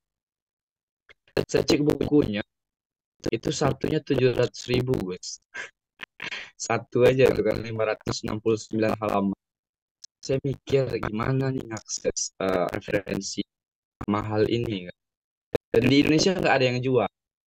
Di Indonesia nggak ada yang jual, pun dengan harganya sangat mahal. Ya saya nyari cara ketemulah si Libgen itu. Nah, ternyata saya kecanduan pakai Libgen. Sehingga mayoritas tulisan saya itu ngambil referensi dari sana. Ya, sama dilematiknya dengan buku bajakan tadi. Libgen itu kan secara sederhana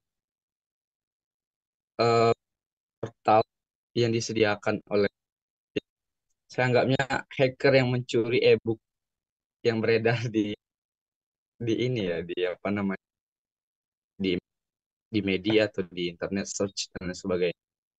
Nah, dari perspektif keislaman, terutama keberkahan yang Gus saya Gus juga nih, tapi saya panggil Gus Henry Gus karena saya luar biasa ilmunya, saya hormat. Bagaimana soal keberkahan ilmunya ini? Apakah saya butuh kaidah lebih dalam lagi untuk memvalidasi bahwa bagaimana kondisi? Mungkin kalau saya banyak uang, saya mampu beli bukunya, ya saya beli pasti. Tapi kondisinya berbeda. Saya masih mahasiswa dan sangat keterbatasan.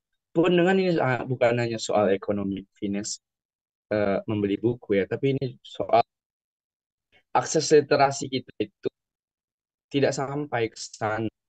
Sehingga kalau kita katakan nyari di Gramedia pun yang dianggap paling lengkap, nggak lengkap-lengkap banget soal referensi internasional, apalagi buku induk.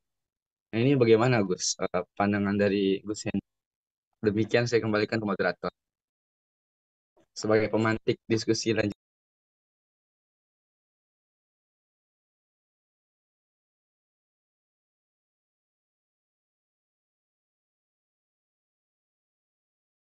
Mungkin bisa langsung ditanggapi Bapak Hendri. Dipersilahkan. Ya, oke. Oh, ini pertanyaan klasik tapi masih relevan ini namanya. Namanya al-muhafazatu alal qadimi wal akhdhu bil jadidil aslah katanya. Nah, gitu. Jadi ini pertanyaan ya, termasuk kami-kami di S3 dulu ya. Dulu ya waktu kami S3 itu juga termasuk user juga itu. Terus pakai Skyhub itu kan nyolong juga kan sebenarnya. Skyhub itu jurnal-jurnal yang di mana namanya Springer yang mahal-mahal itu kan kalau beli kan sekitar berapa euro gitu kan. Ya kalau dinominalkan mungkin sekitar 2 juta apa berapa gitu. Nah, dengan adanya Skyhub itu gratis ya gitu. Bukan gratis ya, kita bisa mengakses secara cuma-cuma kan. Harusnya kalau mau halal, saya sering jelaskan, ini kalau mau halal kamu bayar sekian euro.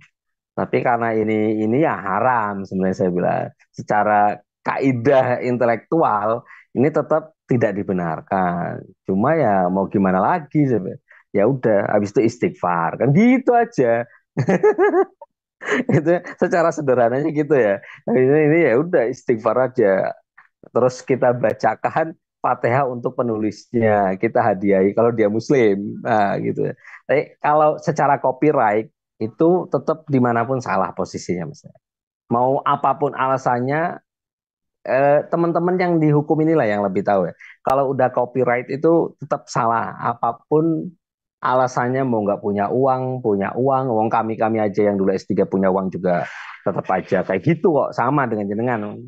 Ya, Mas Rian, sama dengan engineer. Tapi kalau kita jawaban yang objektif, apapun alasannya tetap salah, tidak dibenarkan. Mau dalam hukum positif, mau dalam hukum agama, itu tidak diperkenankan. Omong itu udah ada hak cipta kan gitu kan, ini dilindungi oleh ini. Oh, di denda sekian, mengkopi sekian sekian kan udah ada. Udah ada labeling itunya juga, udah ada labeling hak ciptanya, tetap apapun itu tidak diperbolehkan. Tapi ada beberapa yang open access misalnya. Yang open access itu ya karena buku-buku yang diterbitkan di publisher tertentu terus bisa di-download itu juga ada kok. Di Indonesia itu misalnya ada Eureka atau mana itu yang di Purbalingga. Itu dia punya koleksi buku, PDF-nya itu bisa semua buku di situ. PDF-nya open access. PDF-nya open access. Jadi teman-teman bisa download buku terus kalau teman-teman mau buku ini di Google itu kadang muncul juga. Kalau di Google Books kan nggak bisa di-download ya, hanya bisa dibaca itu. Hanya bisa dibaca, tidak bisa di-download. Tapi ada beberapa buku yang open access. Misalnya KNEKS, itu juga punya buku banyak sekali itu. Oh, oke juga. Saya sering cari-cari ide di webnya KNEKS itu melalui metode tadi fenomena riset gitu kan. Jadi saya sering mengunjungi websitenya, kayak semua buku yang di KNEKS sudah saya download semua itu. Kalau ibaratnya koleksi dulu aja, nanti bacanya ya kalau belum sempat sekarang ya suatu saat juga manfaat gitu aja. Jadi itu ya Mas Rea. Jadi kalau secara apapun, mau dalil apapun itu tetap tidak diperbolehkan. Tidak diperbolehkan. Cuma ya kalau terpaksa ya cara menghapus dosa itu kan istighfar. Lah biar memberikan hadiah untuk mualifnya ya kita bacakan Fatihah, kita doakan kebaikan untuk penulisnya. Udah gitu aja. Itu cara menghapus dosanya. Secara Islami gitu ya. Tapi secara ini tetap salah ya. Oh, mungkin itu. Oke, baik. Terima kasih banyak Pak atas pencerahannya untuk Ananda Gustirian ya. Dan juga pembelajaran juga untuk kita semua seperti itu. Bahwasanya sebelum kita mau membeli buku atau apapun itu yang bersifat masih ilegal karena entah itu hasil fotokopi atau bagaimana itu, menurut beliau itu kita nanti bisa mengirimkan Fatihah gitu. Agar bukunya juga bisa bermanfaat untuk kita seperti itu. Tetapi juga bisa mengampuni dosa-dosanya seperti itu. Dilanjut dengan penyerahan sertifikat kepada keynote speaker, kepada yang bertugas, kami persilahkan.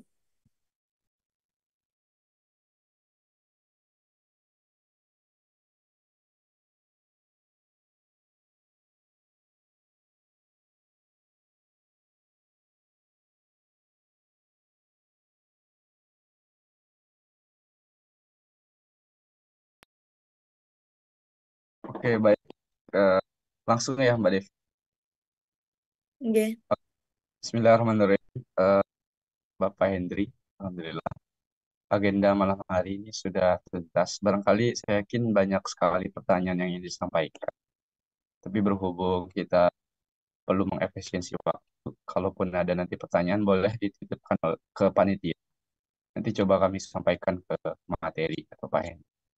Nah, agenda selanjutnya kan penyerahan sertifikat. Saya mohon izin eh, Gus Hendri untuk menyerahkan secara simbol ini sertifikat apresiasi dari kami, Versi Himpas dan juga Himpas Suka sebagai pemateri. Semoga barokah ilmunya dan bermanfaat untuk kita semua. Demikian. Terima kasih, terima kasih.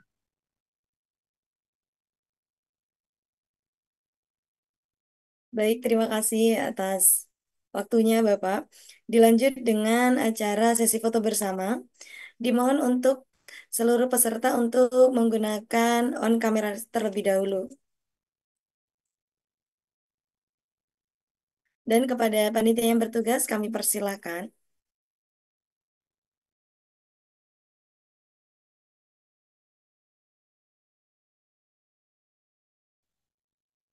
Baik, izin moderator. Kita menunggu sampai 1 menit ke depan ya.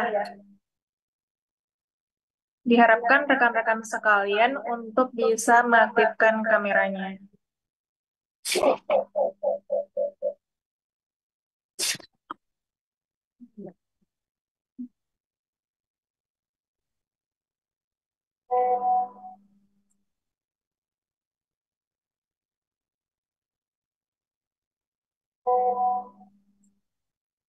Udah?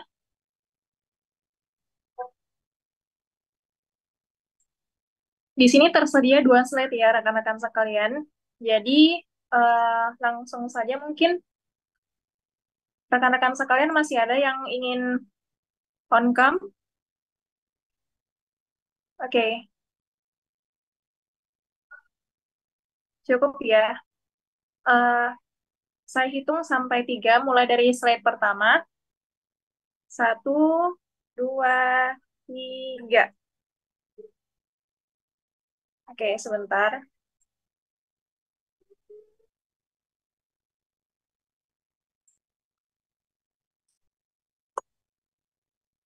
Untuk slide kedua, kita nggak tahu ya, kita ini ada di slide pertama atau kedua, jadi semuanya senyum aja ya.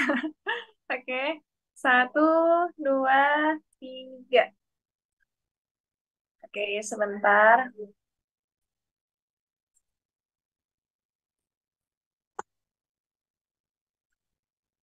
Oke, cukup. Saya kembalikan ke moderator. Baik, terima kasih. Dan reminding ya untuk semua peserta agar segera mengisi presensi yang sudah dikirimkan oleh panitia. Maybe in the for tonight. Semoga apa yang kita dapatkan di malam hari ini menjadi ilmu yang barokah manfaat di dunia wal akhirah. Maybe that's all for me. If I have many mistakes, you all pardon me please. Until last I say, Assalamualaikum warahmatullahi taala wabarakatuh.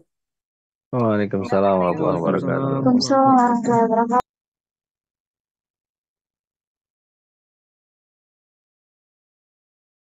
Hatur nuhun untuk semua. Makasih ya semuanya, izin keluar. Ya, siap-siap.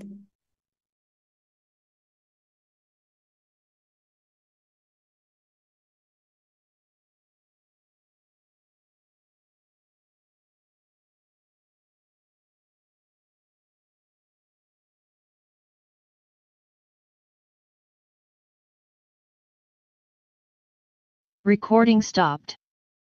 Recording in progress. Recording stopped.